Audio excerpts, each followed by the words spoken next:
6వ రోజు ప్రవచనంలోకి వచ్చాం మనం.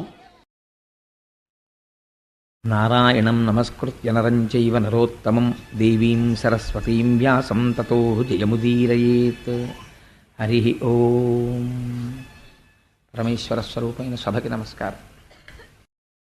ప్రవచనానుకూల్యం కోసమని భాగవతాంతర్గతమైనటువంటి స్కంధములలో ప్రతిపాదింపబడినటువంటి విశేషాలని కొద్దిగా అటు ఇటు, అంటే ఇవాళ జరగవలసింది రేపు, రేపు జరగవలసింది ఇవాళ, అలా కొద్దిగా ఆనుకూల్యత కోసమని మారుస్తున్నాను. ఇందులో అంటే అలా ఎందుకు చేశారు అని మీకు అనుమానం రావచ్చు. ఒక విషయం చెప్తాను. శాస్త్రంలో అంటారు, ఒక ద్వాదశి తిథి నాడు ధ్రువోపాఖ్యానాన్ని ఎవరైనా విన్నట్టయితే వాళ్ళకి చెప్పినటువంటి ఫలితం అసలు నేను వర్ణించలేను. అలా ఎవరైనా జీవితంలో ఒక ద్వాదశి నాడు అసుర సంధ్య వేళలో ధ్రువోపాఖ్యానాన్ని వినాలి అని. అది కూడా భాగవతాంతర్గతంగా ధ్రువోపాఖ్యానం వినడం అంటే మాటలు కాదు. అది ఎన్నో జన్మల సుకృతం ఉంటే కానీ దొరికేటటువంటి ఫలితం కాదు అది. అందుకని మనకి ద్వాదశి చాలా దగ్గరలో ఉంది. భీష్మేకాదశి దాటితే ద్వాదశి వస్తుంది.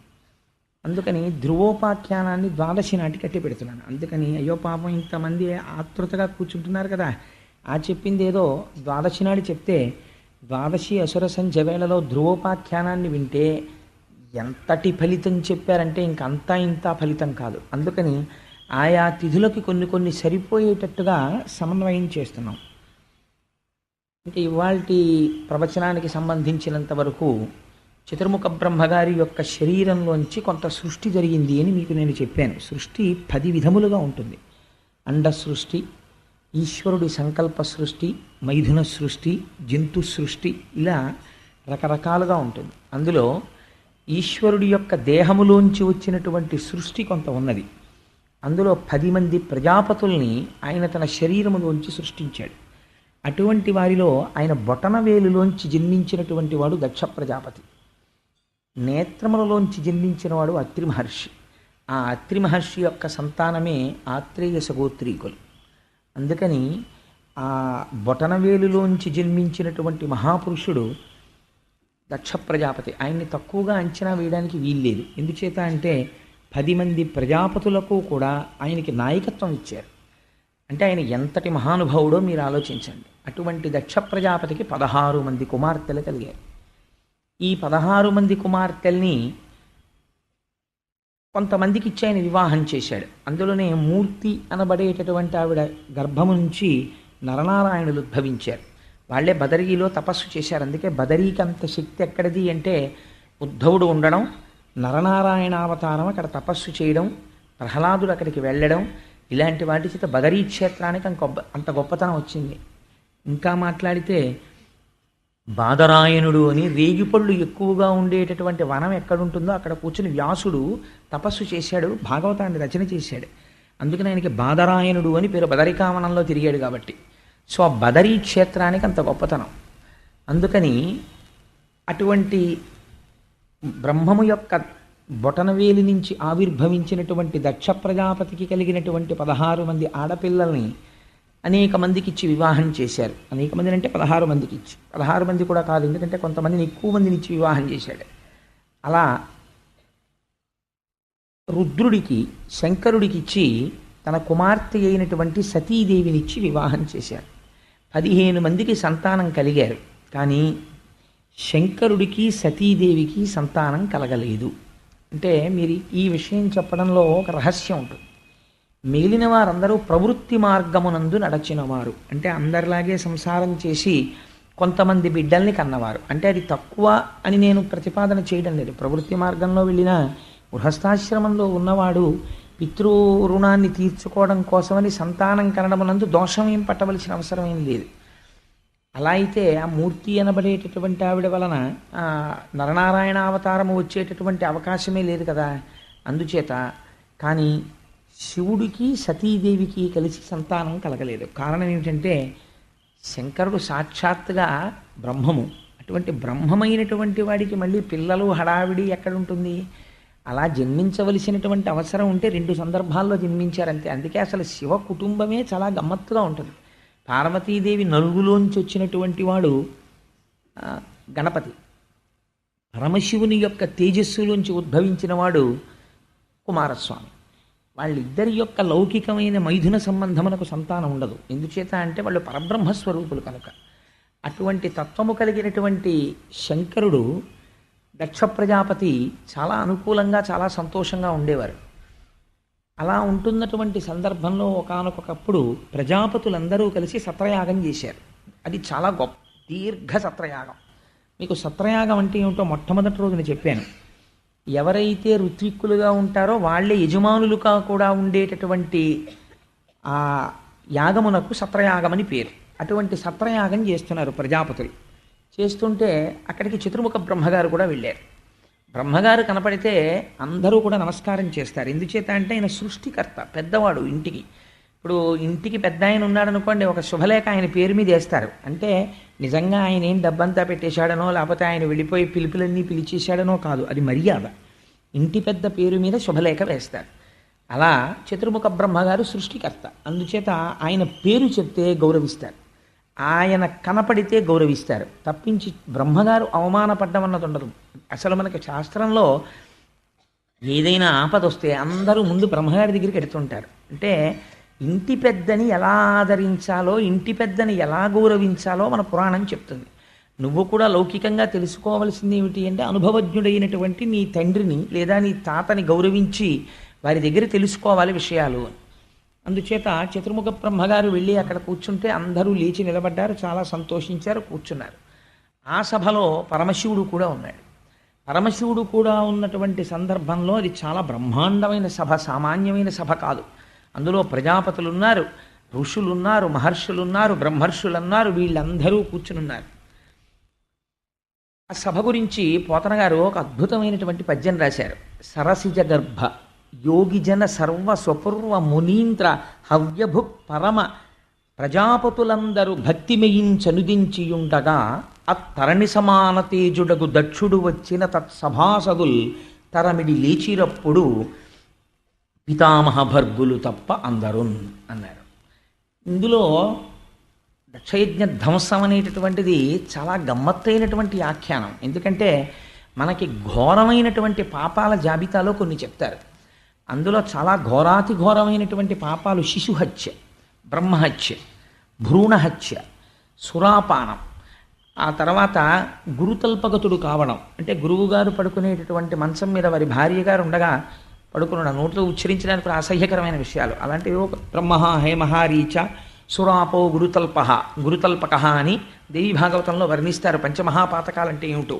సరే, అటువంటి మహాపాతకములు ఉంటాయి కొన్ని. అటువంటి మహాపాతకముల జోలికి, మహాపాపముల జోలికి ఎవరు వెళ్ళరు. అందులో ఒకటి ఏమిటంటే చాలా భయంకరమైన పాపం యజ్ఞధ్వంసం. యజ్ఞాన్ని ధ్వంసం చేయకూడదు. కానీ శంకరుడు ఒక యజ్ఞాన్ని ధ్వంసం చేశాడు. అదే దక్షయజ్ఞ ధ్వంసము అంటారు. దక్షయజ్ఞ ధ్వంసం చేస్తే దానికి బ్రహ్మరథం పట్టారు వ్యాసుల వారు, దానికి బ్రహ్మరథం పట్టారు పోతన గారు. అదేమిటండి యజ్ఞధ్వంసం? అసలు గొప్ప కథ ఎందుకు అవుతుంది? దాన్ని భాగవతంలో రాయడం ఏమిటి? దాన్ని మనం వినడం ఏమిటి? అది చెప్పుకోవడం ఏమిటి? దానివల్ల పుణ్యం వస్తుందా, పాపం వస్తుందా? అంటే ఇది నువ్వు వింటే ఎంత గొప్ప ఫలితం వస్తుందో ఆఖరణ చెప్తారు. యజ్ఞధ్వంసం అనేటటువంటిది వచ్చి ఒక పెద్ద అధ్యాయం కింద, ఒక పెద్ద కథ కింద, ఒక వినవలసిన విషయం కింద మారిపోయింది. అది ఎలా జరిగిందో చూడండి. సరసిజ గర్భ అంటే బ్రహ్మగారు సభలో కూర్చునున్నారు. కూర్చునుండగా ఆ సభలో కూర్చున్నటువంటి వాళ్ళెవ్వరూ కూడా సామాన్యులైనటువంటి వాళ్ళు కారు. హవ్యభు పరమ ఋషీంద్ర ప్రజాపతులందరూ భక్తిమియించనుదించి ఉండగా, అందులో ఋషులు కూర్చున్నారు, ప్రజాపతులు కూర్చున్నారు, అందరూ కూర్చునున్నారు. అందరూ కూర్చునుండగా అత్తరణి సమాన తేజుడగు దక్షుడు వచ్చిన. అప్పుడు ఆలస్యంగా సభలోకి దక్ష ప్రజాపతి వచ్చారు. దక్ష ప్రజాపతి వస్తుంటే ఎలా ఉన్నాడో పోతన గారు చెప్పారు. అత్తరణి సమాన తేజుడగు, సూర్యుడు భూమండలం మీదకి దిగిపోయి దొర్లి వస్తే, నడిచి వస్తే ఎలా ఉంటుందో అలా ఉన్నాడు. అంతటి తేజోమూర్తి. ఆయన కత్తి చేత కూడా నరకబడడం, అంతటి మంత్రభూయిష్టం శరీరం అయింది. అటువంటి అత్తరణి సమాన తేజుడగు దక్షుడు వచ్చిన తత్సభాసదులు తరమిడి లేచిరప్పుడు గభాలను లేచిపోయారంతే. అయ్యో ఎవరో వచ్చారు, ఎవరండి ఆయన అని ఎవరు అడగలేదు. అందరూ దక్షుణ్ణి చూడగానే, అంటే ఆ తేజస్సు అటువంటిది. ఇదేదో మనం గౌరవించవలసినటువంటి వ్యక్తి, సామాన్యుడు కాడు. కాబట్టి వెంటనే లేచిపోదామని సభాసదులు తరమిడి లేచిరప్పుడు అందరూ లేచి నిలబడ్డారు. ఇద్దరు మాత్రం లేవలేదన్నారు. ఎవరా లేవని వాళ్ళు? పితామహ, అంటే పితామహుడు అంటే బ్రహ్మగారు లేవలేదు. భర్గులు తక్క ఎందరున్, శంకరుడికి ఒక చిత్రమైన నామం వేసేశారు పోతన గారు. శివుడు అనలేదు, శంకరుడు అనలేదు, రుద్రుడు అనలేదు, భర్గుడు అన్నారు. అసలు దక్షయజ్ఞ ధ్వంసం అంతా ఈ నామంలో ఉంది రహస్యం. భర్గుడు అంటే ఎవరు? శివుడి యొక్క అష్టమూర్తి తత్వంలో ఆయనకి భర్గ అని ఒక నామం. భర్గ అంటే తేజస్వరూపమైనటువంటి వాడు. అంటే మనం భా అంటుంటాం, భాష. ఆత్మ తేజస్వరూపం. ఆ ఆత్మ వస్తువు ఏదైతే ఉందో ఆ ఆత్మస్వరూపి అయి పరబ్రహ్మస్వరూపుడైనటువంటి వాడు. ఆ భర్గనామాన్ని ఉచ్చరించినంత మాత్రం చేత ఏమవుతుందో తెలుసా అండి? మనలో ఉండేటటువంటి అజ్ఞానం అనేటటువంటి చీకటి తొలగిపోతుంది. అంత గొప్ప నామం ఆ భర్గనామం. అందుచేత అజ్ఞానమును పోగొట్టేటటువంటి స్వరూపం ఉన్నవాడు. అజ్ఞానమును పోగొట్టేటటువంటి వాడికి అజ్ఞానం ఎందుకుంటుంది? కాబట్టి ఆయనకి రాగద్వేషాలు ఉండవు. మా మామగారు, ఈయన బ్రహ్మగారు, ఈయన ఇంకోడు, ఇవేం ఉండవు ఆయనకి. ఆయన అంతటా బ్రహ్మమును చూసి తనలో తాను రమించిపోతూ ఉంటాడు. అందుకే ఎప్పుడు శంకరుడు పద్మాసనం వేసి కూర్చుని అర్ధనిమీలిత నేత్రుడై అలా తనలో తాను పరవశించిపోతూ, మన కోటకొమ్మన్ సెంటర్ దగ్గర ఉంటుందో బొమ్మ, ఇలా 2 చెంబులు పట్టుకుని 2 పాత్రలు తన పైన ఉన్నటువంటి చంద్రరేఖ నుంచి కరిగి కింద పడినటువంటి అమృతరసాన్ని పట్టుకుని ఒక చెంబుతో తీసి మళ్ళీ ఇలా పోసుకుంటూ ఉంటాడు. మళ్ళీ ఆ చెంబు ఇలా కింద పెడతాడు, ఈ చెంబుతో పోసుకుంటూ ఉంటాడు. అదే ఆపాతాళ నభస్థలంత భువన బ్రహ్మాండమా విస్ఫుర జ్యోతిస్ఫాటిక లింగ బౌలి విలసత్పూర్ణేందు వాంతామృతై అస్తోకప్లుతమేకమీశమనిశం రుద్రాను వాకాంజపం ధ్యాయే దీప్సిత సిద్ధయే ధ్రువపదం విప్రోభిషించేచ్చివం బ్రహ్మాండ వ్యాప్తదేహ భసిత హిమరుచాభాసమానాభుజంగై కంఠే కాళాః కపర్దాః కలిత శశికలశ్చండ కోదండహస్తాః త్రిక్షా రుద్రాక్షమాలా సులలిత వపుషశాంభవ మూర్తిభేదాః రుద్రాశ్రీ రుద్రసూక్త ప్రకటిత విభవాన ప్రయచ్చస్తు సౌఖ్యం అంటారు. ఆయన మీద చంద్రరేఖ ఉంటుంది ఎప్పుడు. ఈ బ్రహ్మాండమంతటా నిండిపోయి ఉంటాడు. నిండిపోయి ఉన్నవాడి మీద చంద్రరేఖ ఉంటుంది. ఆ చంద్రరేఖలో వచ్చి అమృతం పడుతూ ఉంటుంది. ఆ పడినటువంటి అమృత ధారల చేత తడిసిపోయి ఉంటాడు. ఆయన ఎంత చల్లగా ఉంటే మనందరం అంత చల్లగా ఉంటాం. అందుకే శివలింగానికి ధారాపాత్ర కట్టి ఓ దర్భ పెట్టి తడిసిపోయేటట్టు ఉంచుతారు. శివలింగం పొడిగా ఉండకూడదు. అభిషేకం మొదలు పెడితే మాత్రం పువ్వు బోర్లించి చెయ్యాలి. అందుకని అలా ధారాపాత్ర నుంచి నీరెప్పుడు పడుతూనే ఉంటుంది శివలింగం మీదకి. అంత చల్లగా ఉంటాడు ఆయన. ఆయన చల్లగా ఉంటే మనం చల్లగా ఉంటాం. చంటి పిల్లాళ్లాగా పరబ్రహ్మంలో రమించిపోతూ 2 చెంబులు పట్టుకుని 2 కలశలు, ఇందులో అమృతం తీసి ఇలా పోసుకుని మళ్ళీ చెయ్యిలా పెడుతూ ఉంటాడు. ఇందులోకి మళ్ళీ అమృతం నిండేలోగా ఈ పాత్రలో అమృతం ఇలా పోసుకుంటూ ఉంటాడు. పోసుకుంటూ అమృతము చేత తడిసిపోయినటువంటి దేహముతో ఉంటాడు ఆయన. అటువంటి వాడు మహాజ్ఞాని. ఆయన్ని తలుచుకుంటే చాలు జ్ఞానం ఇస్తాడు. అటువంటి శంకరుడు ఇప్పుడు అసుర సంధ్య వేళలో వెడుతూ ఉంటాడు ఆకాశ మార్గంలో. అందున వెళ్ళేటప్పుడు భూమండలం మీద ఆయన ఎక్కడ దిగడు. ఆయనకు అదొక లక్షణం ఉంది. శంకర భగవత్పాదులు ఒక చోట అంటారు, ఎక్కడ దిగుతాడంటే ఒకే ఒక్క చోట దిగుతాడు భారతఖండంలో. ఎక్కడ దిగుతాడంటే ఒక్క శ్రీశైలం కొండ మీద మాత్రం దిగుతాడట. మరి ఆయనకి ఏమిటో ఆ సంతోషం. శ్రీశైలే స్వర్ణశృంగే మణిగణరచితే కల్పవృక్షాళి శీతే అని సంధ్యారంభ విజృంభితం శృతిశిరస్థానాంతరాధిష్ఠితం సప్రేమ భ్రమరాభిరామవసకృత్సత్వాసనాశోభితం భోగీంద్రాభరణం సమస్త సుమన పూజ్యం గుణావిష్కృతం సేవే శ్రీగిరిమల్లికార్జున మహాలింగం శివాలింగితం అంటారు. అటువంటి స్వామి వృషభవాహనారూఢుడై అసుర సంధ్య వేళలో వెడుతుంటాడు. ఆ స్వామి కూర్చుని ఉంటే ఆయన భర్గుడు, ఆయన జ్ఞానం ఇచ్చేవాడు. జ్ఞానం ఇచ్చేటటువంటి వాడికి, ఆత్మస్వరూపి అయ్యున్నవాడికి గురువు శిష్యుడు, తండ్రి కొడుకు, మామ అల్లుడు, ఈ బంధాలు ఎలా ఉంటాయండి? ఆత్మస్వరూపుడై ఉంటాడు. ఇది చెప్పడానికే భర్గుడు తక్క అందరు. ఆయన దక్ష ప్రజాపతి అల్లుళ్ళ కూర్చోలేదు అక్కడ, మహాజ్ఞాని అయి కూర్చొని ఉన్నాడు. ఇలా కూర్చుని ఉండగా విశ్వం పశ్యతి కార్యకారణతయా స్వస్వామి సంబంధత శిష్యాచార్యతయా తథైవ పితృపుత్రాజ్ఞనాభేదత స్వప్నే జాగ్రతివా అని దక్షిణామూర్తి స్తోత్రంలో శంకర భగవత్పాదులు అంటారు. ఒకసారి ఆత్మతత్వం ఎరుకకు వచ్చిన తర్వాత తండ్రి కొడుకు ఎక్కడున్నాడు, గురువు శిష్యుడు ఎక్కడున్నాడు? ఉన్నదొక్కటే, ఆత్మ ఒక్కటే ఉన్నది. అలా ఆత్మస్వరూపమునందు రమించిపోయి తాను జ్ఞాని కాబట్టి అజ్ఞానమును మన్నించగలడు. అజ్ఞానమును మన్నించి అజ్ఞానమును దాహకత్వము తీసివేయగలిగిన వాడెవడో వాడికి భర్గుడని పేరు. అజ్ఞానిని చూసి ఆయన కూడా కోపడ్డాడు అనుకోండి, ఆయన కూడా అజ్ఞాని అయిపోయినట్టే లెక్క. ఆయన తన స్థానము నుంచి భ్రంశము కాడు, అలా కూర్చున్నవాడైతేనే భర్గుడు. ఎంత గొప్ప మాట అన్నారో చూడండి మహానుభావుడు. అత్తరణి సమాన తేజుడగు దక్షుడు వచ్చిన తత్సభాసదు తరమిడి లేచిరప్పుడు పితామహ భర్గులు తక్క అందరున్. అందుచేత వాళ్ళిద్దరూ లేవలేదు. పితామహుడు లేవడు. ఎందుచేత అంటే ఆయన బ్రహ్మగారు, ఇంటికి పెద్దవాడు, అందుకని ఆయన లేవక్కర్లేదు. కానీ బాహ్యమునందు దక్ష ప్రజాపతికి అల్లుడు, అందుచేత మామగారు పితృపంచకంలో ఒకడు, తండ్రిలో 5 తండ్రుల్లో ఒకడు. 5 తండ్రులు ఎలా ఉంటారండి అని మీరు అనుకోకండి. జన్మనిచ్చినటువంటి తండ్రి, గాయత్రీ మంత్రాన్ని ఉపదేశం చేసినటువంటి తండ్రి, రాజు, అంటే పిల్లనిచ్చినటువంటి మామగారు, పెద్దన్నగారు లేదా గురువు గాయత్రీ మంత్రోపదేశం చేసిన వారంటే 5 తండ్రుల కింద చెప్తారు. అలాగే అత్తగారు మాతృపంచకంలోకి వస్తుంది. అందుకే మాతృపంచకంలోకి వెళ్ళడం కోసమే అత్తగారు మధుపర్కం ఇస్తుంది. మధుపర్కం అంటే ఇవాళ తెలిసి తెలియక జరియంచు పంచెలు పెట్టడం మధుపర్కాలు అనుకుంటున్నారు. మధుపర్కాలంటే అది కాదండి. మధుపర్కం అంటే ఏమిటో తెలుసా? తన కూతురికి భర్త కాబోతున్నాడు. తల్లికి ఒక స్వాతంత్రం ఉంటుంది. తల్లి పిల్లాడు ఏం తింటాడో తెలుసు. అందుకని మా అబ్బాయి వచ్చాడు, మా అబ్బాయికి గుత్తొంకాయ కూర అంటే ఇష్టం అండి అని గబగబా వండి పెడుతుంది.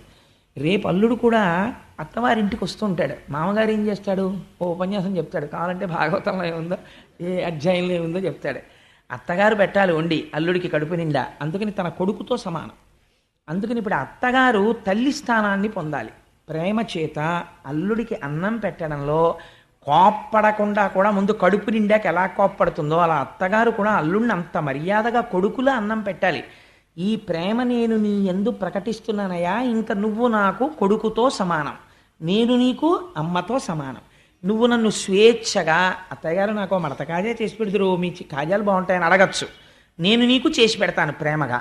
మన ఇద్దరిది ఇక తల్లి కొడుకుల సంబంధం అని ఈ ప్రేమ వ్యక్తం చేయడానికి ఆవిడ తేనె పట్టుకొస్తుందో పాత్రలో తేవాలి. అసలు మొట్టమొదట అల్లుడు ఎదుర్కోలేని పెడతారు. ఆ వచ్చినప్పుడు దేని కొరకు అంటే అత్తగారి ప్రేమ ప్రకటించడానికి. మామగారు గౌరవం ప్రకటిస్తాడు, నారాయణుడు వస్తున్నాడు కాబట్టి. అత్తగారు మాత్రం అలా వెళ్ళదు. ఈవిడ లక్ష్మిగా వెళ్ళదు, ఈవిడ తల్లిగా వెడుతుంది. వెళ్ళి చిన్న గిన్నెతో తేనె పట్టుకెళ్ళి అరచేతిలో తేనె వేస్తుంది. వేస్తే అల్లుడు సంతోషంగా తేనెను తీసుకుని అత్తగారి కాళ్ళకి నమస్కారం చెయ్యాలి. అమ్మా, మిమ్మల్ని మాతృపంచకంలోకి తీసుకున్నాను, ఇవాళ నుంచి మీరు మా అమ్మ అని. దాన్ని మధుపర్కం అంటారు వివాహంలో. అంతేగాని జరియంచు పంచట్లేదు, ఇంత అంచు లేదండి మా అల్లుడికి అని దెబ్బలాడుకోవడానికి మధుపర్కం కాదు. మధుపర్కం అంటే అలా పుచ్చుకున్నది మధుపర్కం. దానివల్ల ఆ శోభ కలుగుతుంది, ఆ ఆత్మీయత కలుగుతుంది.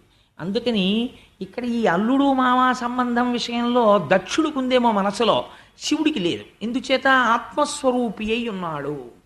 ఇలా కూర్చునుండగా పితామహుడు లేవడు, ఎందుకంటే ఆయన పెద్దవాడు. అందుకే ఆ పేరేశారు. చతుర్ముఖ బ్రహ్మ అనకూడదా, సరసిజ గర్భుడు అనకూడదా, లేదంటే వనజనాభుడు అనకూడదా, లేకపోతే ఏదో కమల గర్భుడు అనకూడదా, ఏదో పేరు పెట్టచ్చు బ్రహ్మగారికి. కానీ ఏమీ అనలేదు. అనకుండా ఆయనకి పితామహ అంటే పెద్దవాడు, గౌరవింపదగినవాడు. అందుకని ఆయన లేవకూడదు. రెండోవాడు లేవవలసిన వాడని మనకు అనిపించేవాడు అల్లుడు కాబట్టి, కానీ లేవడు. ఎందుకని? భర్గుడు, మహాజ్ఞాని, ఆత్మస్వరూపి. అందుకని పితామహ భర్గులు తప్ప అందరూ. ఎందుకంటే ఆ 2 మాటలు పట్టుకుని అలా కొట్టుకుంటారు మీరు అని అనుకోకండి. కథ అంతా దాని మీదే ఆధారపడింది, వెనకాతల ఆఖ్యానం అంతా. అందుకని పితామహ భర్గులు తప్ప అందరూ. వాళ్ళిద్దరూ లేవకపోతే దక్షుడు లోపలికి వచ్చేసాడు. లోపలికి వచ్చి లేచిన వాళ్ళ వంక ప్రసన్నంగా ఏం చూడలేదు. లేవని వాళ్ళు ఎవరు సభలో చూశాడు. బ్రహ్మగారు లేవలేదు, పెద్ద పట్టించుకోలేదు. పితామహ బిరుదుంది కదా, ఆయన బొటన వేళ్ళలోంచి వచ్చాను ఊరుకున్నాడు. ఇటు చూశాడు ఎర్రటి కంటితో. అల్లుడు లేవలేదు. అల్లుడు కాబట్టి నాకు కొడుకుతో సమానం, నేను మామగారిని, పితృపంచకంలో ఒకండి, తండ్రి లాంటి వాడిని. మిగిలిన ఇంతమంది లేచారు, అల్లుడు లేవడానికి లేచి మామయ్యగారు నమస్కారం అని ఇలా అనద్దు, అనలేదు. చూసావా ఎంత అహంకారమో అనుకున్నాడు. కడుపులో దాచుకోలేకపోయాడు. ఇది అజ్ఞానం అంటే. కన్ను ఎర్రబడిపోవడమే అజ్ఞానం. కోపం వచ్చేసింది అంతే. ఒక్కొక్కరు చూడండి, నమస్కారం పెట్టలేదని కోపం పెట్టుకుంటారు కడుపులో. నమస్కారం అనేటటువంటిది respect cannot be demanded, it should be given voluntarily. స్వచ్ఛందంగా ఇవ్వాలి. ఒకరిని చూస్తే ఒకరికి నమస్కారం స్వచ్ఛందంగా పెట్టబుద్ధి వెయ్యాలి. అంతేగాని ఫలానా వాడు నాకు నమస్కారం పెట్టలేదని కక్ష పట్టడం మరింత నమస్కార యోగ్యతని కోల్పోవడం. అందుచేత నమస్కారం ఫలానా వాడు పెట్టలేదని ఇంతమంది సభలో పెట్టని వాడిని గుర్తుపట్టాడంటే ఎంత అజ్ఞానంతో వచ్చాడో చూడండి దక్ష ప్రజాపతి. ఆయన ఎంత ప్రజాపతి అయితే ఎవడకు కావాలి అంటే ఇవాళ దక్ష ప్రజాపతి ఏ రూపంలో ఉన్నాడు? లేచిన వాళ్ళు ఇంతమంది గుర్తులేరు, లేవని వాళ్ళు ఇద్దరిలో ఒకడు ఎందుకు గుర్తులేడో అందుకని లేవక్కర్లేదు లేని వదిలిపెట్టాడు, ఒకడిని పట్టుకుంటున్నాడు. అంటే ఇప్పుడు అజ్ఞానమునందు దక్షుడున్నాడు ఖచ్చితం కదండి. లేకపోతే ఫలానా ఆయన సభలో నేను వచ్చినప్పుడు లేవట్లేదు ఆయన మీద కక్ష పెట్టాడంటే తను జారిపోతున్నాడా అవతలవాడు జారిపోతున్నాడా? చూశాడు శంకరుడి వంక, కళ్ళు ఎర్ర పడిపోయి క్రోధంతో సభలో ఉన్న వాళ్ళందరినీ చూసి ఒక మాట అన్నాడు, వీడెవరు అన్నాడు.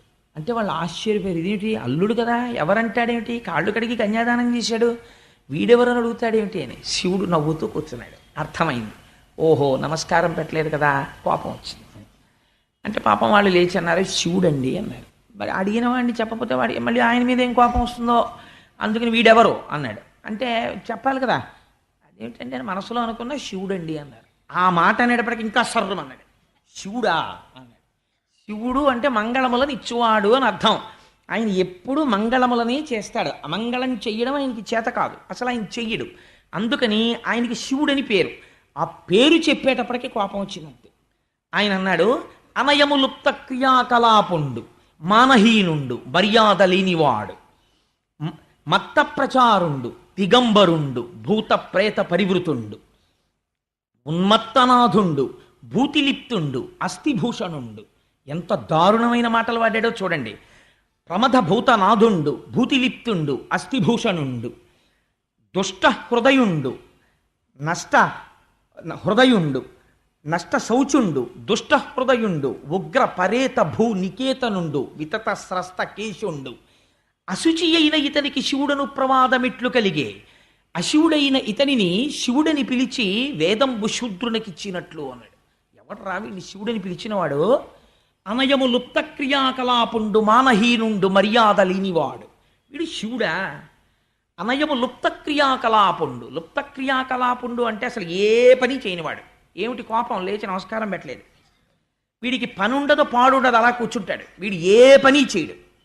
అనయము లుప్త క్రియాకలాపుండు. మీరు చాలా జాగ్రత్తగా వినాలి. ముందు నేను తిట్లు చెప్పేస్తాను, ఎందుకంటే పోతన గారు అన్నారు, వ్యాసుల వారును, ఇది దక్షుని చేత పరమశివుని పట్ల క్రోధంబుతో చేసినటువంటి ఈ వ్యాఖ్య ఎందయో స్తోత్రంబై పరంగే అన్నారు. అది ఎలా జరిగింది అన్నది తర్వాత వివరణ చేస్తాను. ముందేమన్నాడంటే అనయము లుప్త క్రియాకలాపుండు. కోపం వచ్చేసింది అనుకోండి అల్లుడి గారి మీద, పనా పాడ అలా పురాణాలుగా పోతుంటాడు అంటాడు మామగారు. అందుకని అనయము లుప్త క్రియాకలాపుండు, వీడికేం పని పాడు లేదు. మానహీనుండు, వీడికి మానం మర్యాద ఏం లేవు. ఎందుకని? ఆయన దిగంబరుండు, బట్ట కట్టుకోడు. మానహీనుండు, మర్యాద లేనివాడు. ఇక్కడ బయటపడిపోయాడు స్పష్టంగా. ఏమిటి మర్యాద? తనకి దండం పెట్టలేదు. అందుకని మానహీనుండు, మర్యాద లేనివాడు. అక్కడతో ఊరుకున్నాడా? ఊరుకోలేదు. మత్త ప్రచారుండు, ఎప్పుడు మదించినటువంటి వాడు ఎలా ఉంటాడో పిచ్చాడు అలా తిరుగుతుంటాడు. మత్త ప్రచారుండు, ఉన్మత్త ప్రియుండు, పిచ్చి వాళ్ళందరినీ వెంటేసుకు తిరుగుతుంటాడు. అలాంటి వాళ్ళంటే వీడికి ఇష్టం. ఉన్మత్త ప్రియుండు, దిగంబరుండు, బట్టే కట్టుకోడు. దిగంబరుండు, భూత ప్రేత పరివృతుండు, ఎప్పుడు చుట్టూ భూతాల్ని ప్రేతాల్ని పిశాచాల్ని పెట్టుకు తిరుగుతాడు. భూత ప్రేత పరివృతుండు, ఉన్మత్తన తామస ప్రమథ గణనాథుండు, తామసమైనటువంటి ప్రమథగణాలకన్నింటికీ కూడా నాథుడై ఉండేటటువంటి వాడు. భూతిలిప్తుండు, శ్మశానంలో కాలినటువంటి శవానం యొక్క బూడిదని తీసి ఒంటికి రాసుకుంటాడు. భూతిలిప్తుండు, అస్థిభూషణుండు, ఆ శవం కాలిపోయిన తర్వాత ఉన్న ఎముకలు తీసి దండ కొట్టుకుని మెళ్ళలో వేసుకుంటూ ఉంటాడు. భూతిలిప్తుండు, అస్థిభూషణుండు. అక్కడతో ఊరుకున్నాడా? నష్ట శౌచుండు, అసలు వీడికి శౌచమే లేదు. అంతమునందు లేదు, బాహ్యమునందు లేదు, రెండింటి యందు శౌచం లేదు.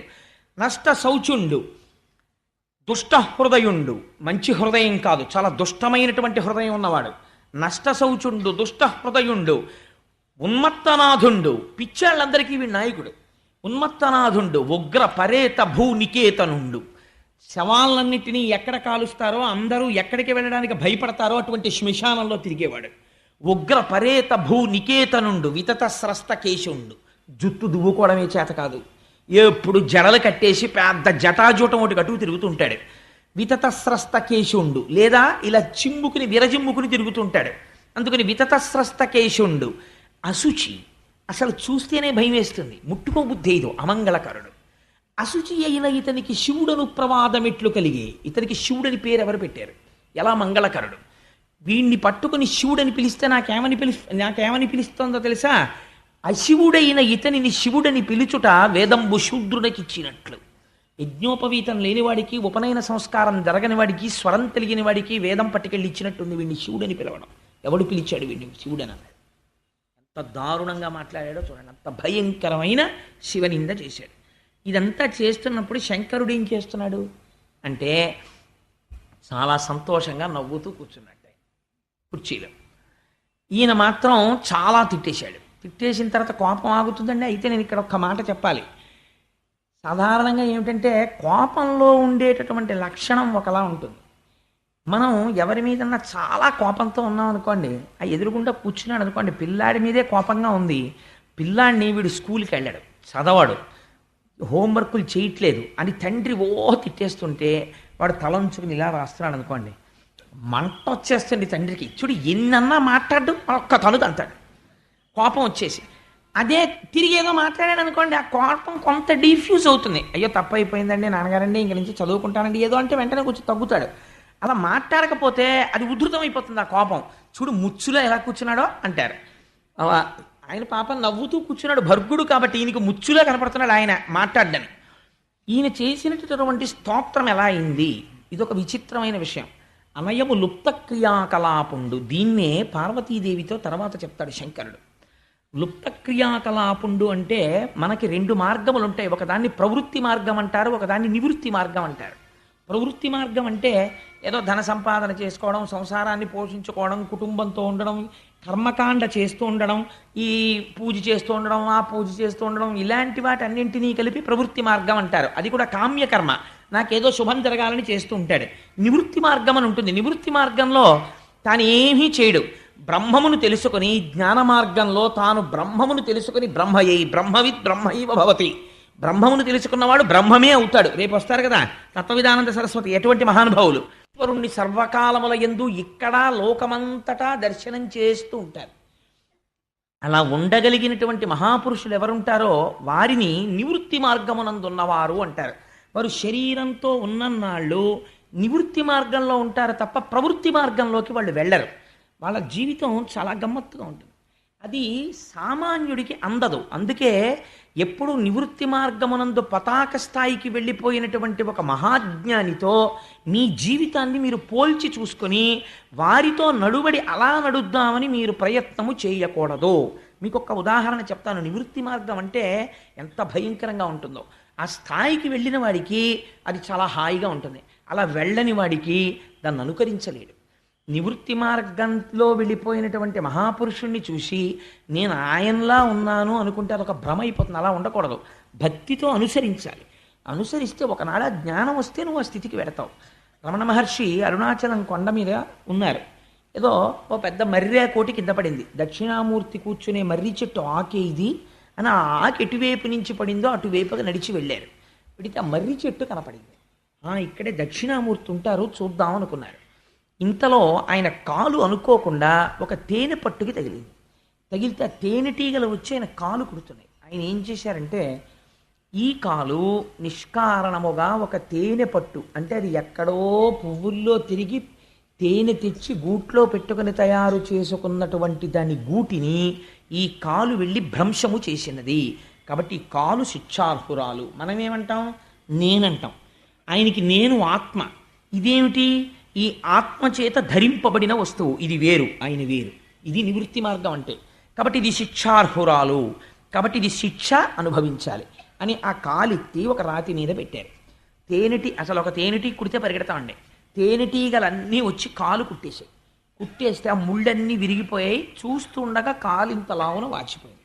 వాచిపోతే ఆయన ఎందుకు వెళ్ళారో మర్చిపోయారు. ఇంకా మర్చిపోయి ఆ కాలు తేనెటీగలు కుట్టేసిన కాలు ఈడ్చుకుంటూ వచ్చి విరూపాక్షకుహకో అక్కడ తపస్సు చేస్తున్న ప్రదేశానికి వచ్చేసారు. పక్కన ఉన్నటువంటి ఒక వ్యక్తి అడిగాడు, అయ్యా స్వామి ఏమిటండి అది కాలు అంతలా వాచిపోయింది, అంత ఎర్రపడిపోయింది, జ్వరం వచ్చేసింది, ఏమిటిది అన్నారు. ఆ కాలు తప్పు చేసినది కాబట్టి అది శిక్ష అనుభవించినది.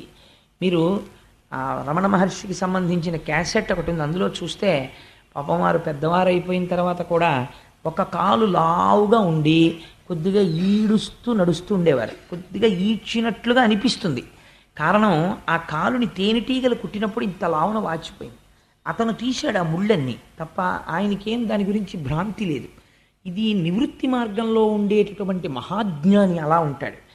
ఏది మీరు నివృత్తి మార్గంలో వెళ్ళిపోయిన ఒక మహాజ్ఞానిని అనుకరించడానికి ప్రయత్నిస్తే, ఒక తేనెటీగలు కుడుతున్నప్పుడు ఒక తప్పు జరిగితే ఇది శిక్ష అనుభవించాలని మనం అలా నిలబడగలమా? మనం నిలబడలేం. సో జ్ఞానం అనేటటువంటిది జ్ఞానిని మీరు అనుకరించకూడదు. జ్ఞానిని ఎప్పుడైనా అనుకరించే ప్రయత్నం చేస్తే జ్ఞానం పొందుతాడో లేదో నాకు తెలియదు, కానీ బోర్లా పడిపోతాడు జీవితంలో. అలా చేయకూడదు. భక్తితో ప్రయత్నం చెయ్యాలి, పరమభక్తితో ఉండాలి.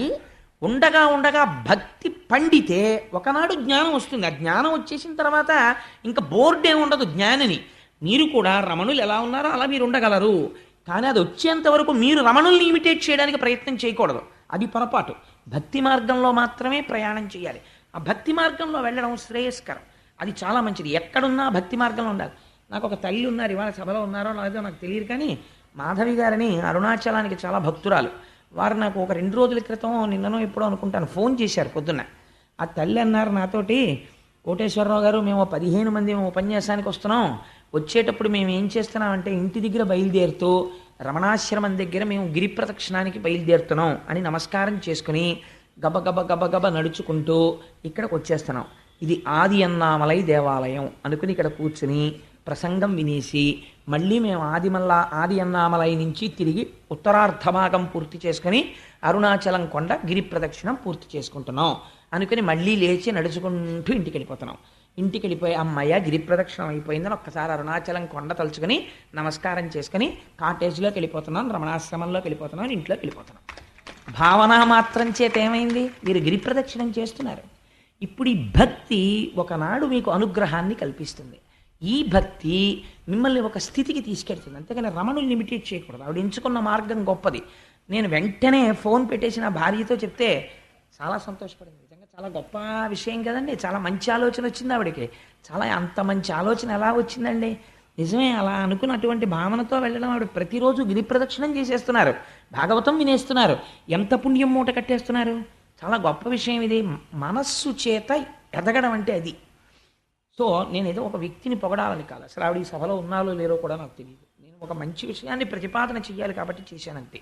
అందుచేత లుప్త క్రియాకలాపుండు. ఇప్పుడు మీరు చెప్పండి, ఒక జ్ఞానికి మనకున్నట్టుగా కర్మలు ఉంటాయా? ఉండవు. కాబట్టి ఇప్పుడు ఏమైంది? లుప్త క్రియాకలాపుండు అన్నది దక్షుడు నిందించడానికి ఉపయోగించాడు, కానీ అది ఏమైంది? శివుడి పట్ల స్తోత్రం అయిపోయింది. అనయము లుప్త క్రియాకలాపుండు మానహీనుండు. మానహీనుడంటే ఎవరు?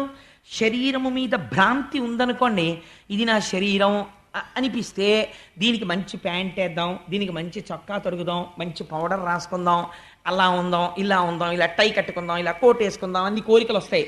ఏమిట్రా దిక్కుమాలిన శరీరం, ఇది నేనా? ఇది పడవ. ఇందులో ప్రయాణించి ఈశ్వరుడి పాదాలు చేరుకోవడానికి ఇది ఉపయోగపడుతుంది. శరీరం అధ్యంకులకి ఇది ధర్మసాధనం, ధర్మానికి ఉపయోగించాలి తప్ప అంతకుమించి దీనికి అలంకారం ఏమిట్రా, అది ఎందుకు దీని మీదంత వ్యామోహం అని ఉన్నాడు అనుకోండి. ఆయనకి మానహీనుడు ఏమిటండి? ఆయన ఇప్పుడు అలా ఉంటారు, తలకాయ దూకోరు సరిగ్గాను, లేకపోతే ఎప్పుడు బోడిగుండు, లేకపోతే ఎప్పుడు అలా తిరుగుతుంటాడు, ఆయన పంచి చిరిగిపోయి ఉంటుంది, ఆయన చొక్కా చిరిగిపోయి ఉంటుంది, బయటవాడికి అలా కనిపిస్తుంది. కానీ ఆయన మానహీనుడు కాడు, ఆయనకి దేహభావన లేదు. కాబట్టి ఇప్పుడు మానహీనుడు అన్న దక్షుడు వాడిన మాట ఈశ్వరుడి పట్ల స్తోత్రమైంది. మానహీనుండు. రమణులు తపస్సు చేసిన తర్వాత కొంతకాలం బట్ట కట్టుకునేవారు కాదు, దిగంబరులై తిరుగుతుండేవారు. ఎవరో ఒకరు అడిగారు, భగవన్ మీకు దేహభావన లేదు, కానీ లోకం అని ఒకటి ఉంది కదా, ఇంకా అది ఎదగలేదు కదా, అందుకని మీరు కనీసం ఒక గోచీ పెట్టుకుంటే బాగుంటుంది. ఆల్ రైట్, లోకం, నేను ఒక గోచీ పెట్టుకుంటే లోకానికి బాగుంటే అది పెట్టుకోవడం వల్ల చిన్న నష్టం ఏమిటి? అలాగే పెట్టుకుంటాను, గోచీ పెట్టుకునేవారు.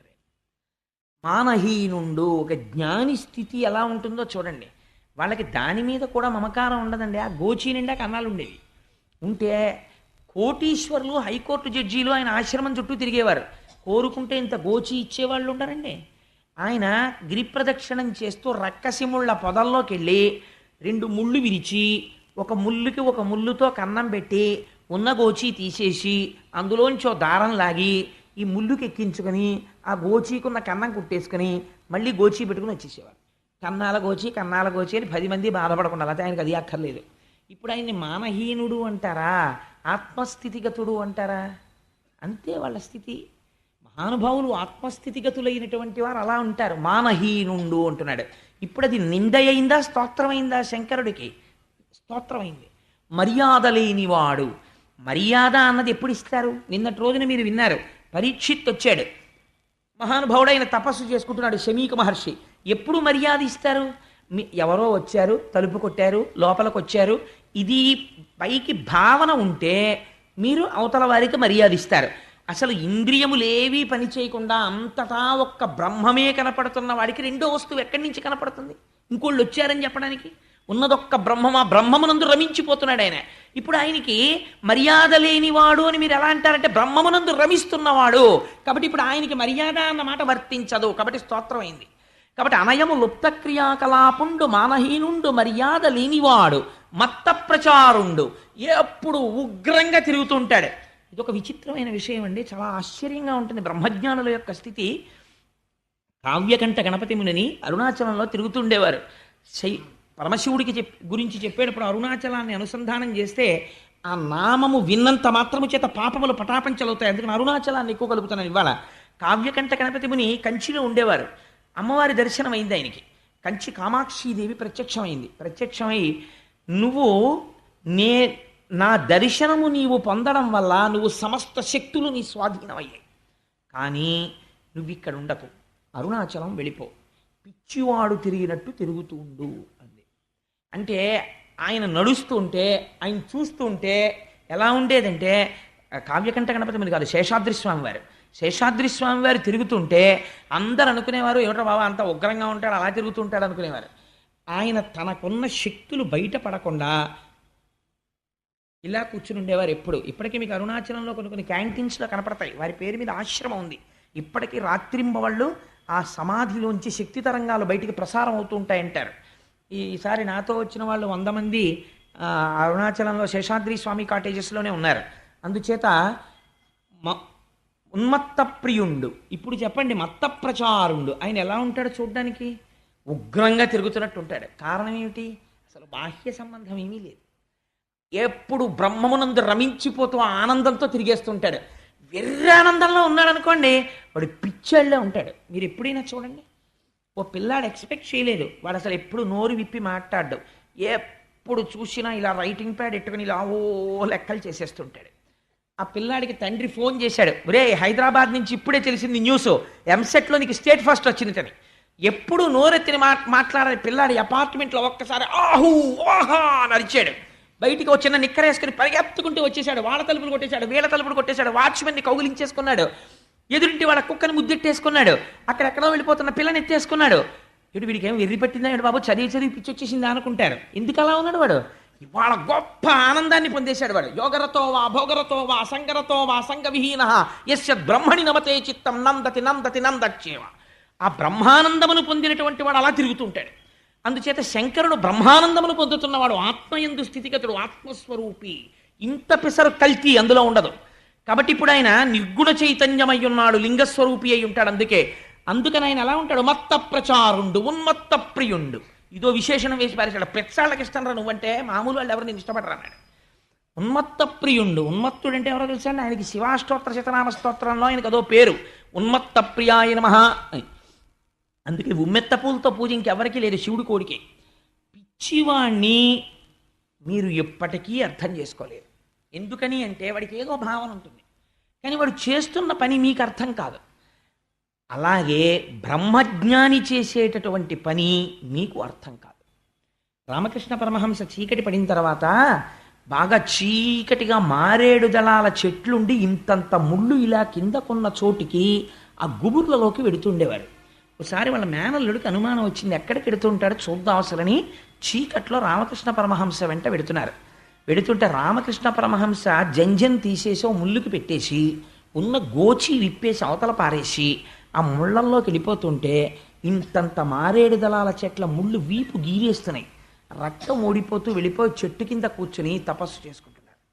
వాళ్ళు అటువంటి నిశ్శబ్దాన్ని కోరుకుని బ్రహ్మమును అనుభవిస్తారు. ఆ ఆనందాన్ని అక్కడ అనుభవిస్తారు వాళ్ళు. ఇప్పుడు ఇది బయటవాడికి ఎలా ఉంటుందండి? పిచ్చేళ్ళ ఉంటుంది.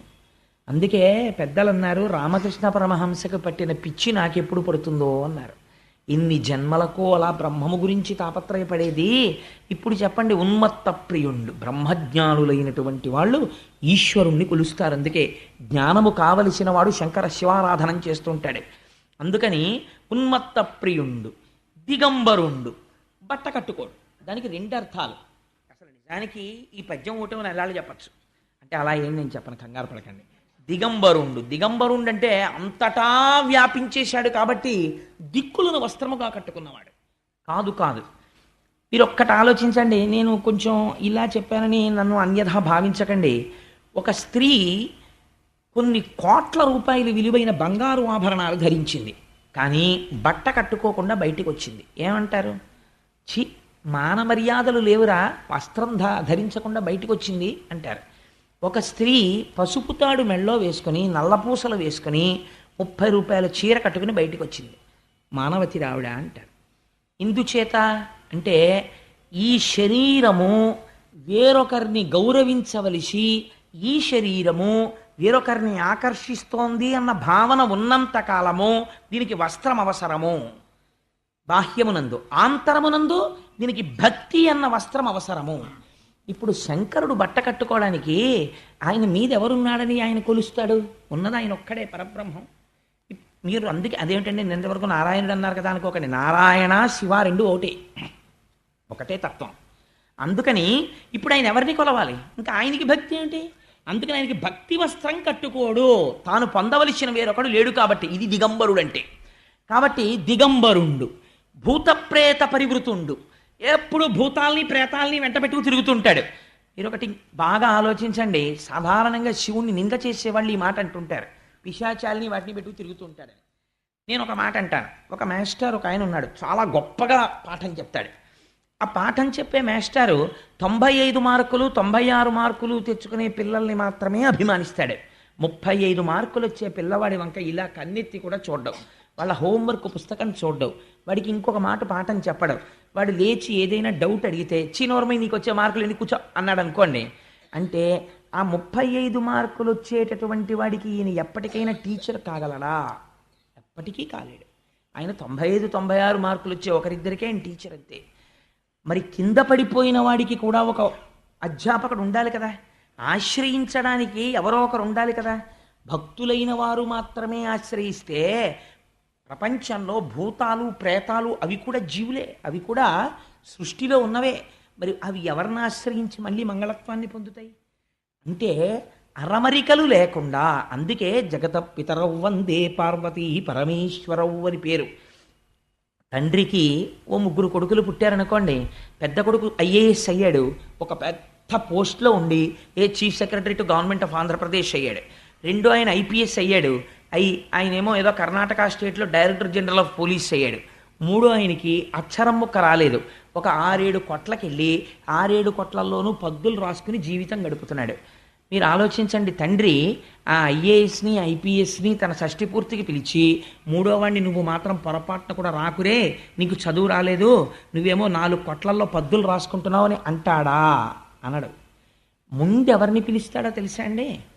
ఈ కొడుకు దగ్గరికి వెళ్ళి, రే అన్నయ్యలు ఇద్దరు పట్టుబట్టలు అట్టుకొస్తారు, నువ్వు లేనిపోని మెహర్బానీలకు పోయి నాన్నగారికి అమ్మకి పెడదామని నువ్వు కూడా ఎగరలేని ఎత్తుకి ఎగిరి నాకు దానికి 5 వేలు పెట్టి పట్టుబట్టలు పట్టుకురాకు, ఎవరికి తెలియక్కర్లేదు, నీ మొహం కామ్గా ఈ 10,000 రూపాయలు నీ దగ్గర ఉంచుకుని బట్టలు కొని అందరిలో పట్టుకొచ్చి పెట్టండి. ఎందుకంటారండి ఆ మాట? తండ్రి కనుక. అడుగున ఉండిపోయిన వాడి మీదే అభిమానం చూపిస్తాడు. ఒరే నువ్వు ఉంచరా అంటాడు. ఆ మనవాణ్ణి దగ్గర పెట్టుకు చదివిస్తాడు. నీకు ఎలాగో రాలేదు, పోనీ వాడిని ఉంచరా, వాడిని నా దగ్గర పెట్టి చదివిస్తాను, వాడైనా వృద్ధిలోకి వస్తే కాస్త నీ కుటుంబం సంస్కరింపబడుతుంది అంటాడు. ఎవడు వెనకబడిపోయాడో వాడి గురించి తాపత్రయపడతాడు తండ్రి. భూతప్రేత పరివృతుండు, ఇది జగత పితరవ్వంది. భూతప్రేతాలకి కూడా తన ఆశ్రయమై ఉంటాడు. ఎంతటి విశాల హృదయుడు నా స్వామి. అందుకని భూతప్రేత పరివృతుండు. ఇప్పుడు స్తోత్రమైందా నిందైందా ఆయనకది? ఉగ్ర పరేత భూ నికేతనుండు, శ్మశానాల్లో తిరుగుతుంటాడా ఆయన అన్నారు. నేను కొన్ని వదిలిపెట్టేస్తున్నాను. ఎందుకంటే ఇప్పుడు నేను అన్ని వాటికి వ్యాఖ్యానం చేస్తూ కూర్చుంటే ఎప్పటికవుతుంది భాగవతం. అందుకని ఉగ్ర పరేత భూనికేతనుండు, శ్మశానంలో ఉంటాడు. ఇదొక మాట.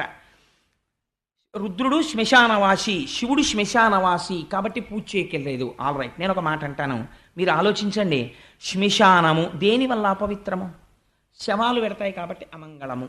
ఒకవేళ శవాలు వెళ్ళినది అమంగళమైతే, శవమున్న ప్రదేశము అమంగళమన్నది యథార్థమైతే, ఈ భూమండలమంతా శ్మశానమే. నేను ఇలా అంటాను. శ్మశానంలో చచ్చిపోయాడా, ముందు ఇంట్లో చచ్చిపోయాడా? ఇంట్లో చచ్చిపోయి శ్మశానానికి వెళ్తున్నాడు. హాస్పిటల్లో చచ్చిపోయి శ్మశానానికి వెళ్తున్నాడు. చావన్నది వచ్చింది శ్మశానంలో కాదు, ఇక్కడ వచ్చింది. పిండాండము బ్రహ్మాండములో కలిసిపోతున్న పవిత్ర ప్రదేశం శ్మశానం. మరణం వచ్చింది ఇక్కడ వచ్చింది, నీ ఇంట్లో వచ్చింది, హాస్పిటల్లో వచ్చింది, కారులో వచ్చింది, బస్సులో వచ్చింది, రైల్లో వచ్చింది. శ్మశానంలో మృత్యు ఎవరికీ రాలేదు.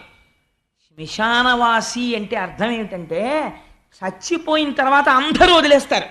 నావాడన్నవాడు ఒక్కడు రాడు. జీవుడు కాయము వీడి జీవుడతి కంపిత చిత్తత నేగుచుండవో నాయనయంచు ఎచ్చు నిజ నందన నందినులైన కాని కందోజిని భస్మముల్ తొలుక దుఃఖ మహాంబుధి సొచ్చు పత్నియున్ కాయము వీడి రారు కథ చేసిన పుణ్యము కర్మము తప్ప శంకర. ఎంత గొప్ప మాట అండి నిజంగా. నా భార్య అంటాడు. దుఃఖ మహాంబుధి సొచ్చు పత్నియున్, ఆయన ఆఖరి ఊపిరి అయిపోతుంటే, ఎగ ఊపిరి వచ్చేస్తుంటే గుండెలు బాదుకుంటూ ఏడుస్తూ నిలబడిపోతుంది అంతే ఆవిడ. ఏం చేయగలదు అంతకన్నా? కొడుకు ఎక్కడి వరకు వస్తాడు? శ్మశానం వరకు వచ్చి అంచేష్టి చేసేస్తాడు. వాడు తిరిగి వెళ్ళిపోతాడు. 11వ రోజున బట్టలు పెట్టుకొచ్చి బావమరిది పెట్టేస్తాడు. అప్పుడు ఇంకా తోడొచ్చేవాడు ఎవడన్నా ఉంటే, నీకేం భయం లేదు నాన్న, ఇంత పుణ్యం చేశావే, జీవితంలో ఒక్కసారి శివా అన్నావు, అలా అన్నందుకు ఇది విడిచిపెట్టి వెళ్ళిపోయేటప్పుడు నీకు తోడుగా నేనున్నాను అని చెప్పడానికి నేనున్నానని అక్కడ తానున్నాడు. రోజు మీరున్న ఊళ్ళో కనపడ్డ వాళ్ళు మీకు గొప్ప కాదండి. మీరు ఒక రైల్వే స్టేషన్లో భయంకరమైనటువంటి ప్రమాదం జరిగి ఏమీ తెలియని చోట మీరు రైళ్లు దిగిపోయి ఒంటి నిండా దెబ్బలతో పడిపోయి ఉన్నటువంటి స్థితిలో, మీ భార్య లేదు, బిడ్డలు లేరు, సెల్ ఫోన్ ఎక్కడో పడిపోయింది, ఎక్కడ చూసినా ఆర్తనాదాలు, ఏడుపులు తప్ప ఇంకొకటి లేని స్థితిలో, అప్పుడు గబాలన ఏమండి మీరా అని ఎవరో వచ్చి పలకరించి, మీరు నాకు బాగా తెలుసండి, బెంగ పెట్టుకోకండి, నా దగ్గర రొట్టె ఉంది, నాకు దెబ్బలు తగలలేదు అని మీకు దెబ్బలు తుడిచి కట్టుకట్టి మీకు రొట్టె పెట్టిన వాడు మీకు ఎంత ఆత్మబంధువుగా కనపడతాడు. ఎవ్వరూ రాక అందరూ వదిలేసిన చోట నా స్వామి అండగా ఉండి చెయ్యి పట్టుకుంటున్నాడు.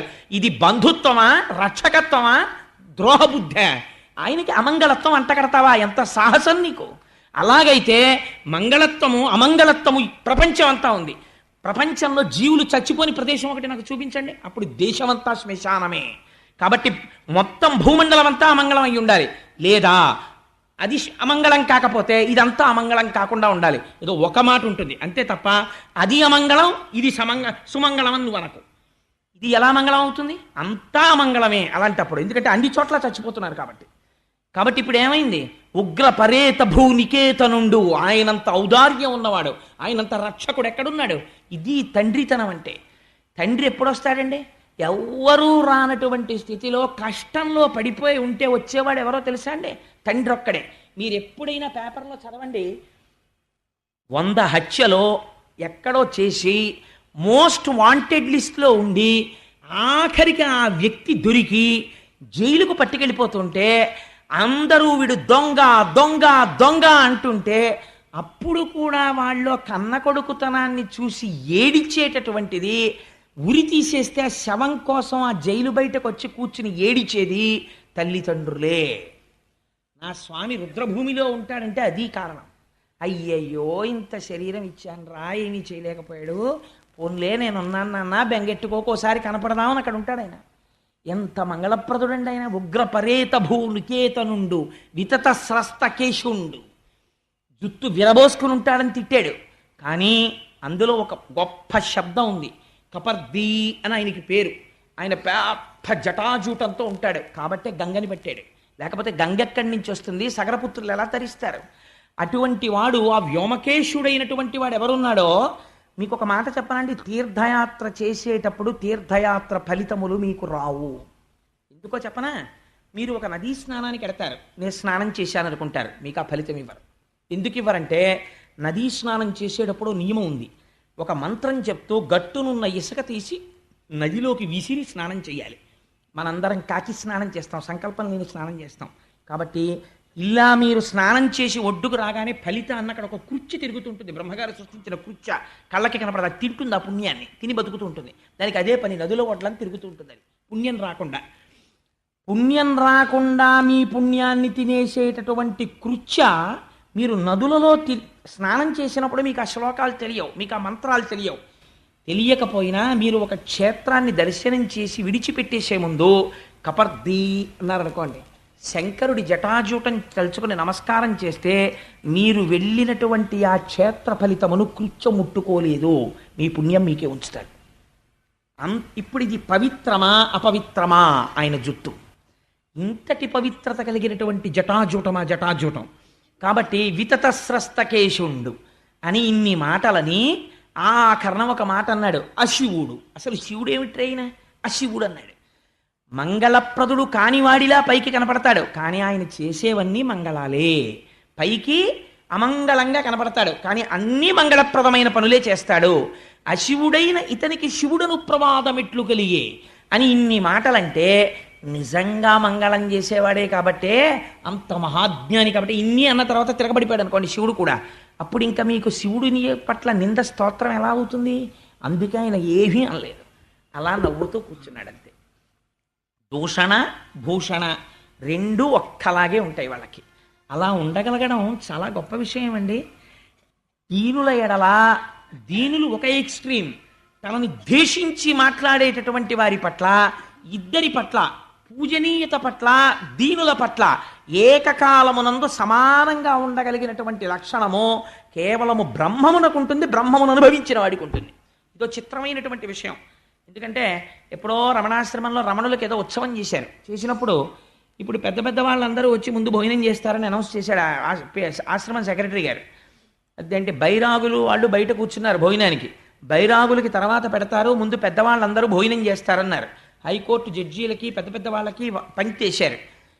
వాళ్ళతో పాటు మొదటి వరుసలో రమణ మహర్షిని కూర్చోబెట్టాలని రమణు లేరని వెతుకుతుంటే గేటు బయట బైరాగుల్లో ఈయన వెళ్ళి కూర్చునుంటే సెక్రటరీ గారికి ఎవరో చెప్పారు అక్కడ కూర్చున్నారండి ఆయనని. పరిగెత్తుకుంటూ వెళ్ళి దేవుడు భగవాన్ ఇక్కడ కూర్చున్నారన్నారు. బైరాగులకు తర్వాత అన్నారు కదా, అందుకని నేను ఇక్కడ కూర్చున్నానన్నారు. ఎంత ఆశ్చర్యం చూడండి. రేపు వస్తారే తత్వవిధానంద సరస్వతి మహారాజ్, ఆయన్ని నేను అపర సుఖ బ్రహ్మ అని ఎందుకన్నానో తెలుసా అండి? అనవసరంగా నేను ఎవరిని పొగడను. తెగడకుండా ఉండేటటువంటి అదృష్టం నా నోటికి ఈశ్వరుడు ఇచ్చి నన్ను ధన్యుణ్ణి చెయ్యాలి. ఎందుకన్నానంటే, మీరు తత్వవిధానంద సరస్వతి మహారాజుని భిక్షకి పిలిచి, అయ్యా నాకేం లేదండి సైకిల్ మీద వచ్చానంటే, అయ్యో దానికే ఉందండి రండి సైకిల్ ఎక్కేద్దాం, సైకిల్ ఎక్కి వచ్చేస్తారు. వచ్చేసి మీ ఇంటికి వచ్చి మీరు ఏ కు అన్న మాట కూడా రానివ్వరు. అసలు ఆయనకి కులము అన్న మాటే లేదు. ఎవరెవనివ్వండి, ఆయన భిక్ష పెట్టినప్పుడు ఈశ్వరుడు పెట్టాడు అంతే. అందరితో కలిసి అందరూ చూస్తుండగానే భిక్ష స్వీకరిస్తారు. నిన్నటి రోజున మీరు చూశారు కదమ్మా మా ఇంట్లో. తప్పించి ఆయనకి చాటు మాటు గోప్యం అలాంటివి ఏమి ఉండవు. అందరితో పాటు తింటారు. బ్రహ్మం ఏం తింటుందో నేను అది తింటున్నాను, ఈశ్వరుడు తింటున్నాడు అంతే, నేను తింటలేదు. అంత ఈశ్వర భావనతో ఉంటారు. ఒకరిని పిలవలసి వస్తే అసలు సాధారణంగా పేర్లు కూడా ఉపయోగం, మహాత్మా అని పిలుస్తూ ఉంటారు. ఇది బ్రహ్మమునందు రమించడం. నేనైతే యథార్థంగా ఏమనుకున్నానో తెలుసా అండి, తత్వవిధానంద సరస్వతి కాకినాడ 4 రోజులు ఇంత అమెరికా పర్యటన చేసి రావడం అన్నది కేవలం ఒక మిష. అసలు తత్వవిధానంద సరస్వతి మహారాజ్ ఈ ఊరు రావడం వెనకాతల కృష్ణ భగవానుని యొక్క కటాక్షం ఉంది అని అనుకుంటున్నాను. ఎందుకనంటే రేపు భీష్మ ఏకాదశి పర్వదినన్నాడు. తెలిసో తెలియకో నా బిడ్డలందరూ భాగవతం వింటున్నారు. భీష్మ ఏకాదశి నాడు మధ్యాహ్నం వారి దర్శనం ఇప్పించాలి, వారి అనుగ్రహ భాషను ఇప్పించాలి అనే ఈశ్వరుడు వారిని రప్పించాడు. రేపటి రోజున మనకి దర్శనం ఇస్తున్నారు. ఎవ్వరూ విడిచిపెట్టకండి. గంగా స్నానం కన్నా పవిత్రం వారి దర్శనం.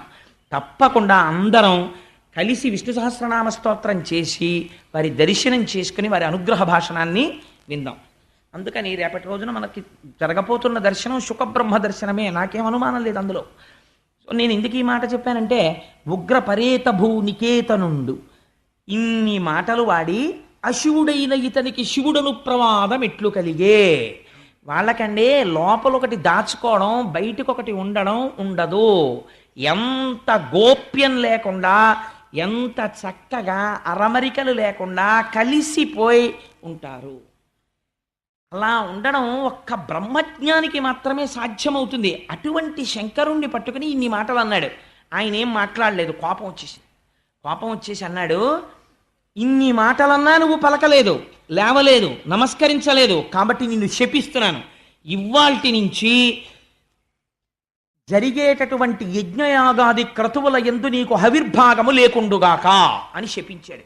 ఈశ్వరుడికి హవిర్భాగం లేనప్పుడు ఇంకా యజ్ఞం ఏమిటి, యాగం ఏమిటంటే అది యజ్ఞయాగాదులు అనిపించుకుంటాయి అవి, అదో అజ్ఞానం అంతే. కాబట్టి తన పరిధిని దాటిపోయి నీకు యజ్ఞములందు హవిస్సునందు భాగము లేకుండుగాక అని శపించి అక్కడి నుంచి కదిలిపోయి మంచి వేగంతో విస్సురుగా లేచి ఇంటికి వెళ్ళిపోతే అప్పుడు కూడా శంకరుడు ఏమనలేదు. అది విచిత్రం. ఇంత కోప్పడితే, ఇంత శపిస్తే ఏమీ అనలేదు, అలా ఊరుకున్నాడు.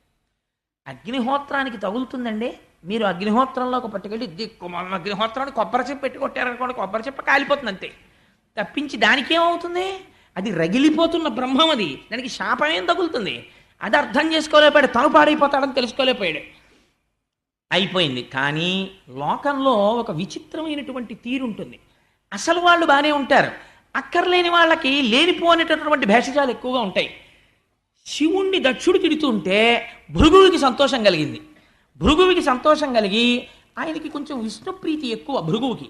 అందుచేత శివుడు విష్ణువు కన్నా భేదం అనుకుని శివుణ్ణి తిడుతుంటే ఇలా సంజ్ఞ చేశాడు దక్షుడికి. ఓ కానీ కానీ కానీ అన్నాడు. ఇవన్నీ చూశాడు నందీశ్వరుడు. ఈయనకి శివుడు అంటే ఇష్టం, నందికి వాహనం కదండి. ఈయనకి కోపం వచ్చింది, ఎక్కడలేని కోపం. మా శంకరుణ్ణి పట్టుకుని ఇంతంత శాపాలు, ఇన్నిన్ని మాటలు అంటాడా, నేను శపిస్తున్నాను దక్షుణ్ణి. ఏమిటో తెలుసా? దక్షుడు ఇవ్వాల్టి నుంచి సంసారమునందు పడిపోవుగాక, భార్య యందు రమించుగాక, కామమునకు వశుడగుడుగాక, ఆహారము మధురమైన ఆహారములు తినడం, రకరకములైన ఆహారములు తినడములు యందు వ్యగ్రత కలుగుగాక, వేదము చేత ప్రతిపాదింపబడినటువంటి పూర్వభాగమునందున్న కర్మయందు లంపటుడగుగాక, దక్ష ప్రజాపతిని అనుసరించిన వాళ్ళకి కూడా కర్మలు తప్ప నివృత్తి మార్గమునందు ఆసక్తి కలుగుకుండుగాక, వారికి మోక్షము రాకుండుగాక, నిరంతరము కర్మ పుణ్యము, మళ్ళీ సుఖము, మళ్ళీ అనుభవించడం, మళ్ళీ జన్మ, ఇలా వాళ్ళు జన్మ చక్రమునందు తిరుగుతుందురుగాక అని ఇన్ని శాపాలు నందీశ్వరుడు ఇచ్చేశాడు. దక్షుడు ఎన్ని తిట్టాడో నందుడు ఎన్ని శాపాలు ఇచ్చాడు. ఎప్పుడైతే నందీశ్వరుడు ఇన్ని శాపాలు ఇచ్చాడో భృగువు కోపం వచ్చిన ఆయన లేచాడు. ఎలా అయిపోతుందో చూడండి సమాజం, ఎలా అయిపోతుందో చూడండి ప్రపంచం. దక్షయజ్ఞం మనకి నేర్పుతుంది. ఇందులో అసలు విష్ణు స్వరూపం కానీ శివస్వరూపం కానీ ఏమైనా మాట్లాడుతున్నాయా? ఏమీ లేదు, నవ్వుతూ కూర్చున్నారు వాళ్ళు. ఆయన రాలేదు, ఈయన మాట్లాడలేదు. పోనీ నందీశ్వరుని సహబాష్ భలే చేసేవారో బాబు, నేను ఏమనలేకపోయాను కానీ అనలేదు. అది విచిత్రం. ఆయన అలాగే ఉన్నాడంతే. ఈ భృగువు లేచాడు.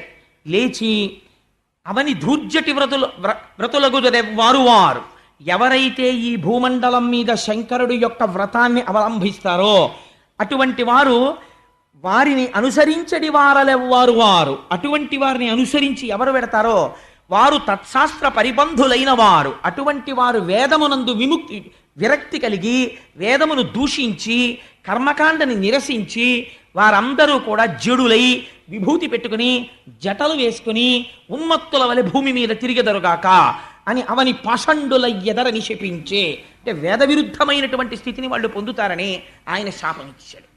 భృగువు ఇటు శపించాడు, నందీశ్వరుడు అటు శపించాడు. సభలో పెద్ద కోలాహలం రేగిపోయింది. నవ్వుతూ లేచి శివుడు ఇంటికి వెళ్ళిపోయాడు. చిత్రం ఏమిటంటే ఒక్క మాట మాట్లాడలేదు. ఇంత గొడవ ఇంటికి వెళ్ళిపోయిన తర్వాత ఎవరు ఎదురొస్తారండి? సహజంగా పార్వతీదేవి ఎదురొస్తుంది. పార్వతీదేవి ఎదురొచ్చిన తరువాత శంకరుడు ఏమనాలి? ఇవాళ సభలో ఎంత అల్లరైందో తెలుసా, మీ నాన్నగారు నన్ను ఏమన్నారో తెలుసా అని జరిగిందంతా చెప్పాలి కదా పార్వతీదేవికి. ఆయన అసలు చెప్పలేదు. అంటే ఎందుకు చెప్పలేదండి? ఇక్కడికి వెళ్ళలేదు. ఇక్కడికి ఏది విడుతుందో అది కదా మనం చెప్తాం. ఆఫీస్ నుంచి ఇంటికి వస్తూనే ఈశ్వరి నీకు మంచి వార్త చెప్తాను, ఇలా రా ఉండండి బాబు కాఫీ పెడుతున్నానంటే పెడదలేదు ఇక మళ్ళీ కాఫీ, ఇలా నీకు మంచి విషయం చెప్తాను. ఎప్పుడు పిలుస్తావు? ఇక్కడ నీకు ఏదో ప్రవేశించింది, అది చెప్పేయాలని సంతోషం, అందుకని పిలుస్తావు. కానీ ఆయన అసలు ఏమీ చెప్పలేదు. అంటే మామగారు ఇన్ని మాటలు అన్నా ఆయనకి లోపలికి వెళ్ళలేదు. ఆయన ఫక్తు భర్గుడు, ఆయనకి ఎందుకు ఎడుతుంది, ఆయనకి వెళ్ళలేదు. కానీ కొన్నాళ్ళు అయిపోయింది, దక్షుడు మాత్రం కక్ష వదిలిపెట్టలేదు. ఎలాగైనా సరే అవమానించాలి రుద్రుణ్ణి. ఎందుకు అవమానించాలి, నేను ఇన్ని మాటలు అన్నాను, కనీసం మా అమ్మాయికి వెళ్ళి చెప్పలేదు, మా అమ్మాయి ఫోన్ చేయలేదు, నాన్నగారు మీరు ఇలా అన్నారు కానీ. అంటే ఫోన్ చేయలేదంటే ఆ రోజుల్లో ఫోన్లు ఉన్నాయా అని కాదు, వాళ్ళ అమ్మాయి అన్నట్టు, వాళ్ళు బాధపడినట్టు, వాళ్ళు కొంచెం చిన్నబుచ్చుకున్నట్టు ఎవరూ చెప్పట్లేదు. ఆయన పూర్వంలాగే హాయిగా సాయంకాలం ఎప్పటికి ఇంటికి వెళ్ళిపోయాడండి, మళ్ళీ మొదలెట్టేశాడు డాన్సు. జటాటవీ గలజ్జల ప్రవాహ పావిత స్థలే గలేవలం విలంబితం భుజంగతుంగ మాలికం ఢమడ్డమడ్డమడ్డమడ్డమర్వయం చకార చండ తండవంతనోతున శివ శివం అని మళ్ళీ నాట్యం చేసేస్తున్నాడు. తన పనిలో తానున్నాడు, హాయిగా జ్ఞానబోధ చేస్తున్నాడు. మీరు నోరు వేసుకొని అలా తిట్టారా, భృగు తిట్టాడు, నంది తిట్టాడని పట్టించుకునే రాత్ర బాగున్నాడు అంతే. ఆయన పనిలో ఆయన ఉన్నాడు అన్నారు.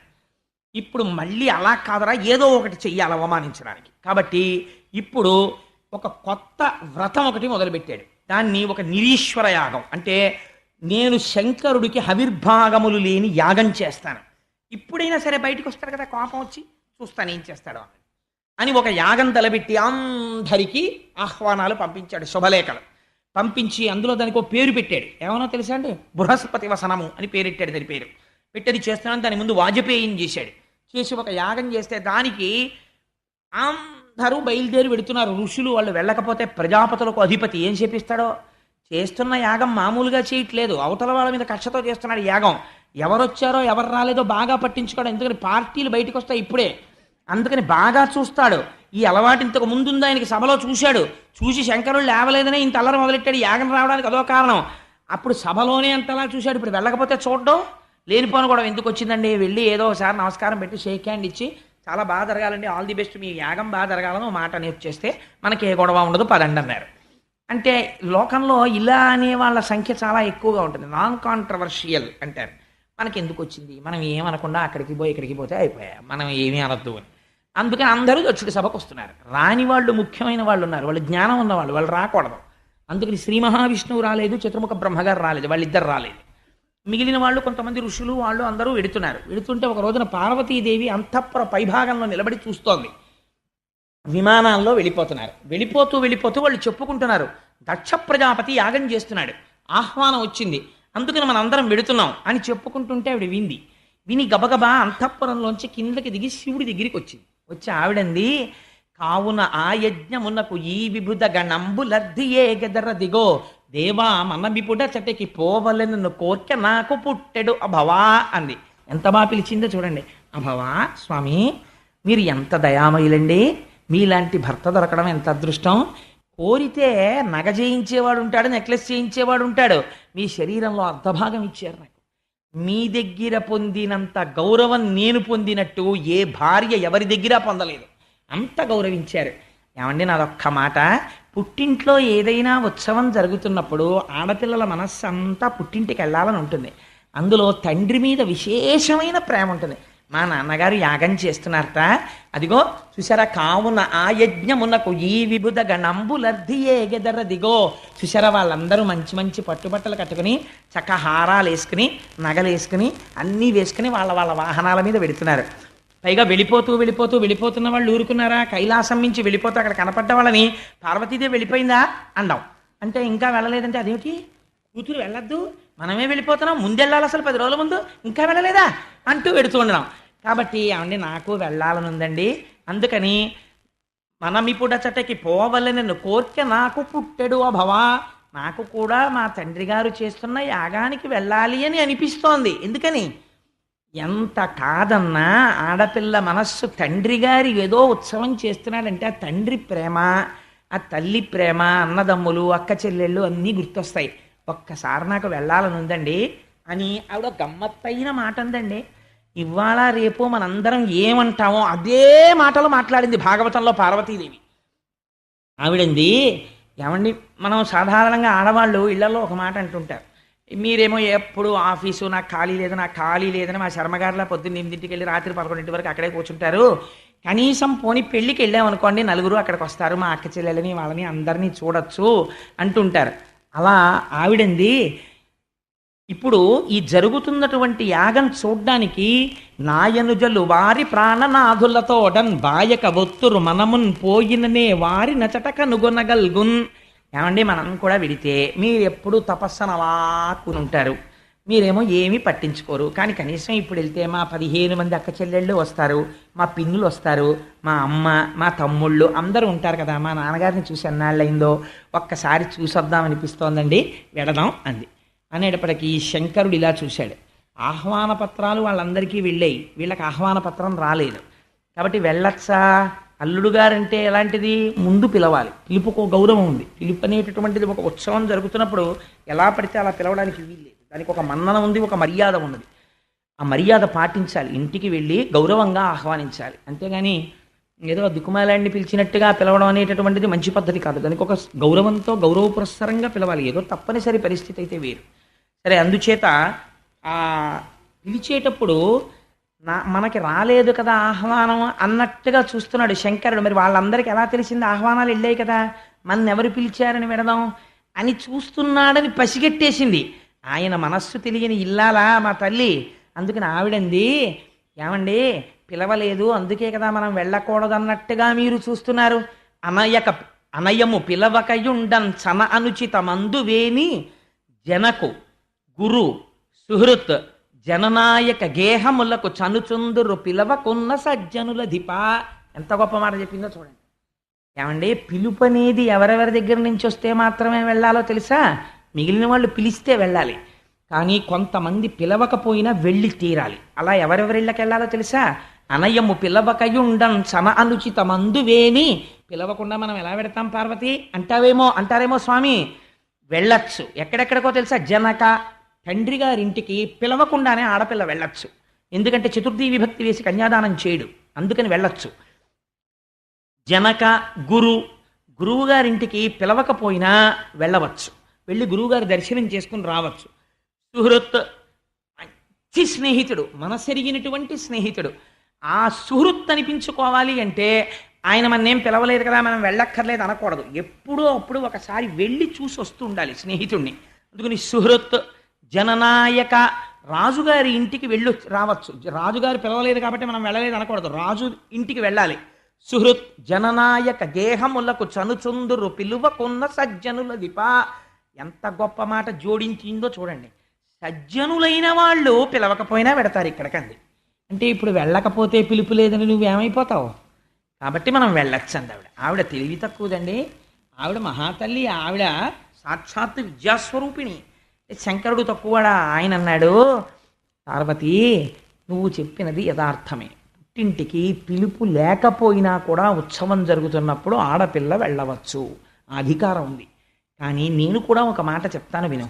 కుటిల బుద్ధులైన కుజనుల ఇండ్లకు ఆర్యులే గవారనాదరమున కొమలు ముడులు వేయిచి భూరిరోషాక్షులై చూతురది యుగాక సుదతి వినుము. ఎంత గొప్పగా చెప్పాడండి నిజంగా. కుటిల బుద్ధులైన కుజనుల ఇండ్లకు ఆర్యులే గవారనాదరమున. కొంతమంది పుట్టుకతో విద్య ఉంటుంది, ఐశ్వర్యం ఉంటుంది, రూపం ఉంటుంది, పాండిత్యం ఉంటుంది, అన్నీ ఉంటాయి. లేనిదేది అంటే అటువంటి వారి దగ్గర ఉండవలసినటువంటి ప్రేమ ఉండదు, ఉండవలసినటువంటి సుహృద్భావం ఉండదు. ఎప్పుడూ వైషమ్యాన్నే చూస్తుంటారు. అవతల వాణ్ణి ఎలా కించపరిచి మాట్లాడదామా అనే చూస్తారు, గుణములు చూడరు. సందర్భం వచ్చింది కాబట్టి నీకు చెప్పేస్తున్నాను పార్వతి. ఇతపూర్వం మీ తండ్రి గారు నన్ను ఒక సభలో అవమానం చేసి మాట్లాడారు, బాణముల వంటి మాటలు ప్రయోగం చేశాడు. దానికి అంతటికీ కారణం ఏమిటి? నేను లేచి నిలబడలేదు అని ఆయన అనుకున్నాడు. కానీ అసలు జరిగిన యథార్థం నేను చెప్తాను విను పార్వతి అన్నాడు. మీరు ఎప్పుడైనా పురాణంలో చూడండి, అసలు పార్వతీదేవికి చెప్పనిది శంకరుడు బయట చెప్పడు. పార్వతీదేవి అడుగుతుంది మనందరి తరపున, పార్వత్యువాచ అని పార్వతీదేవి అడుగుతుంది. అప్పుడు శంకరుడు దానికి జవాబు చెప్తాడు. శ్రీరామ రామ రామే తిరమే రామే మనోరమే. అది కూడా అలాగే వచ్చింది శివుడు చెప్తేనే. జ్ఞానం అంతా శివుడి వైపు నుంచే వస్తుంది లోకంలోకి. అందుకని ఇప్పుడు నీకు ఒక నిజం చెప్పేస్తున్నాను. మీ తండ్రి గారు అలా మాట్లాడారు, దానికి అంతటికీ కారణం నేను నమస్కరించలేదని. ఒక యథార్థం చెప్తున్నాను చూడు. దేహభ్రాంతి కలిగినటువంటి వాడు తను వస్తున్నప్పుడు తన శరీరమునకు నమస్కారం చెయ్యాలని కోరుకుంటాడు. కానీ ఆత్మస్థితిగతుడైనటువంటి వాడు, అంతటా నిండి నిబిడీకృతమైనటువంటి వాసుదేవుడే లోపల నడిచొస్తున్నాడు అనుకుని ఆ బ్రహ్మమునందు రమిస్తున్నవాడు ఆ వాసుదేవ దర్శనం చేసుకుని అలాగే ఉండి ఆ వాసుదేవుడికే తన మనస్సులో నమస్కారం చేస్తాడు. నేను అలా చేశాను మీ నాన్నగారికి. కానీ వారు దేహబుద్ధి ఎందున్నారు, తన శరీరానికి లేచి నిలబడి నమస్కారం చేయలేదు అనుకుంటున్నారు. కాబట్టి వారికి నా స్థాయి తెలియలేదు. కాబట్టి వారు ఎప్పటికీ కూడా నా యందు అనుకూల్యముతో ఉండరు. కాబట్టి ఇప్పుడు మనం విడితే ఏమవుతుంది? కుటిల బుద్ధులైన కుజనుల ఇండ్లకు ఆర్యులే గవారనాదరమున, ఎలాగో అలా అవమానించాలి. అందుకని ఏం చేస్తారు? బొమలు ముడులు వేయించి తలుపు తీసి అసలు పలకరించరు, అసలు మాట్లాడరు. అంతకన్నా అవమానం ఏముంటుంది? ఒక బంధువుల ఇంటికి మీరు వెడతారు, ఎంతో సంతోషంగా వెడితే అసలు మిమ్మల్ని పలకరించరు, మీతో మాట్లాడరు, ఊళ్ళో వాళ్ళని కూర్చోబెట్టి వాళ్ళతో మాట్లాడుతుంటారు. అప్పుడు మీ మనస్సు ఎలా ఉంటుంది? చిన్నబుచ్చుకుంటుంది. ఎట్రా అంత దూరం నుంచి వచ్చాం, కనీసం అయ్యో ఎప్పుడు బయలుదేరావు, ఎప్పుడు వచ్చావు, కాఫీ తాగావా అని కూడా అడగలేదు. ఆఖరికి అరగంటో గంటో చూసి చూసి చూసి చూసి మీరే బాగుండదని మీరేదో మాట పలకరిస్తారు, విననట్టుగా అంతే, అవును అలాగే అలాగే అని వదిన అని మళ్ళీ ఇటువైపుకి తిరిగి ఎవరో ఊళ్ళో వాళ్ళతో మాట్లాడుతుంటారు. అప్పుడు మీ మనస్సు ఎలా ఉంటుంది? చాలా బాధగా ఉంటుంది. ఇవి శివుడు చెప్పాడండి, నా సొంతంగా చెప్పట్లేదు. ఆర్యులేగ వారనాదరమున, కోటేశ్వరరావు అబద్ధాలు చెప్పారంటే మీరు భాగవతం వెళ్ళి చూడండి కావాలంటే. లోకాన్ని వడగట్టి మాట్లాడిందండి భాగవతం. బొమలుముడులు వైచి ఇలా ముందు చూడగానే తలుపు తీయగానే సంతోషంగా రండి అనరు, ఇలా చూస్తారు. ఇలా చూసి భురిరోషాక్షులై అంటారు. భురిరోషాక్షులై కోపంతో ఇలా చూస్తారు. అక్కడికే సగం చచ్చిపోతాం. అప్పుడు ఏమవుతుందో తెలుసా పార్వతి? పైగా అదియుగా అకసుదితి ఇదియు వినుము. ఇంకా జరిగేది ఏమిటో నేను చెప్తాను విను. వాళ్ళు ఎంత దారుణమైన మాట మాట్లాడతారు, ఎంత అవమానిస్తారంటే దాని వలన రాత్రి నిద్ర పట్టదు. ఇంటికి వచ్చి నీ ఇంట్లో నీ మంచం మీద నువ్వు పడుకుంటే ఆ మాటలే శూలాల్లా గుచ్చుకుంటుంటే నిద్రపోక కన్నులంబట నీరు వస్తుంది. కాబట్టి బంధువైనా సరే ఆదరణ లేనివాడైనప్పుడు వాడు ఎంత గొప్పవాడైనా వాడి గడప తొక్కకుండా ఆర్యులు ఉండవచ్చు.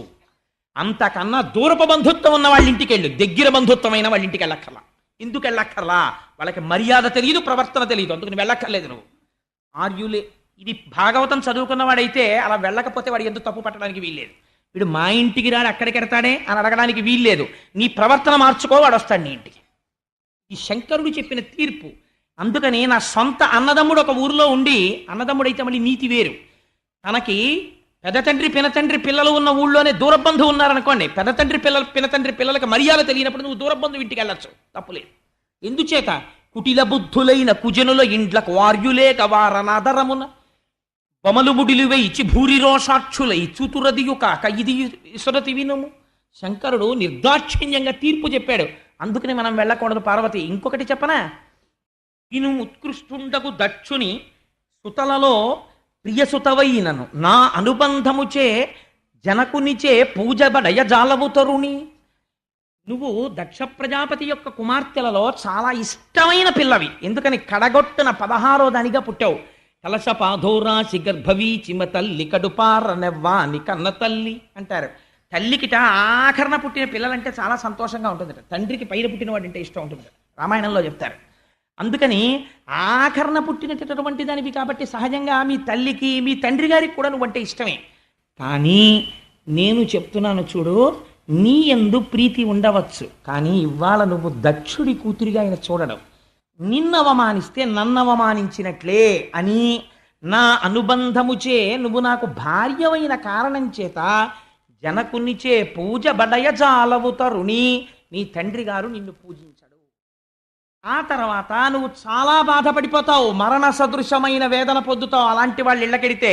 కాబట్టి వెళ్ళకు, తప్పు లేదని చెప్పాడు. ఆవిడంది, కానీ నాకు వెళ్ళాలని అనిపిస్తోంది అంది.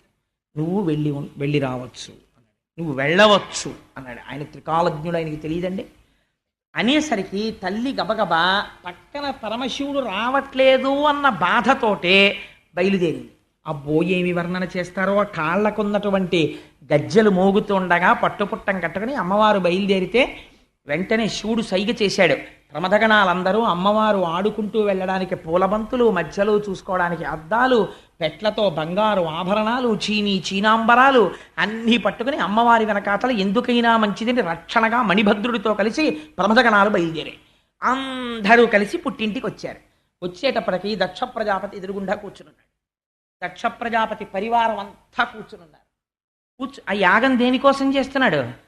శివుణ్ణి అవమానించడానికే చేస్తున్నాడు. వృషభవాహనం దిగి పార్వతీదేవి ఇంట్లోకి వస్తోంది. ఏ తల్లి అనుగ్రహం ఉంటే పసుపు కుంకాలు నిలబడతాయో, ఏ తల్లి అనుగ్రహం ఉంటే ఐశ్వర్యం వస్తుందో అటువంటి తల్లి నడిచి వస్తోంది తన కూతురై దాక్షాయణి అని పేరు పెట్టుకుని. లేవలేదు, పలకరించలేదు.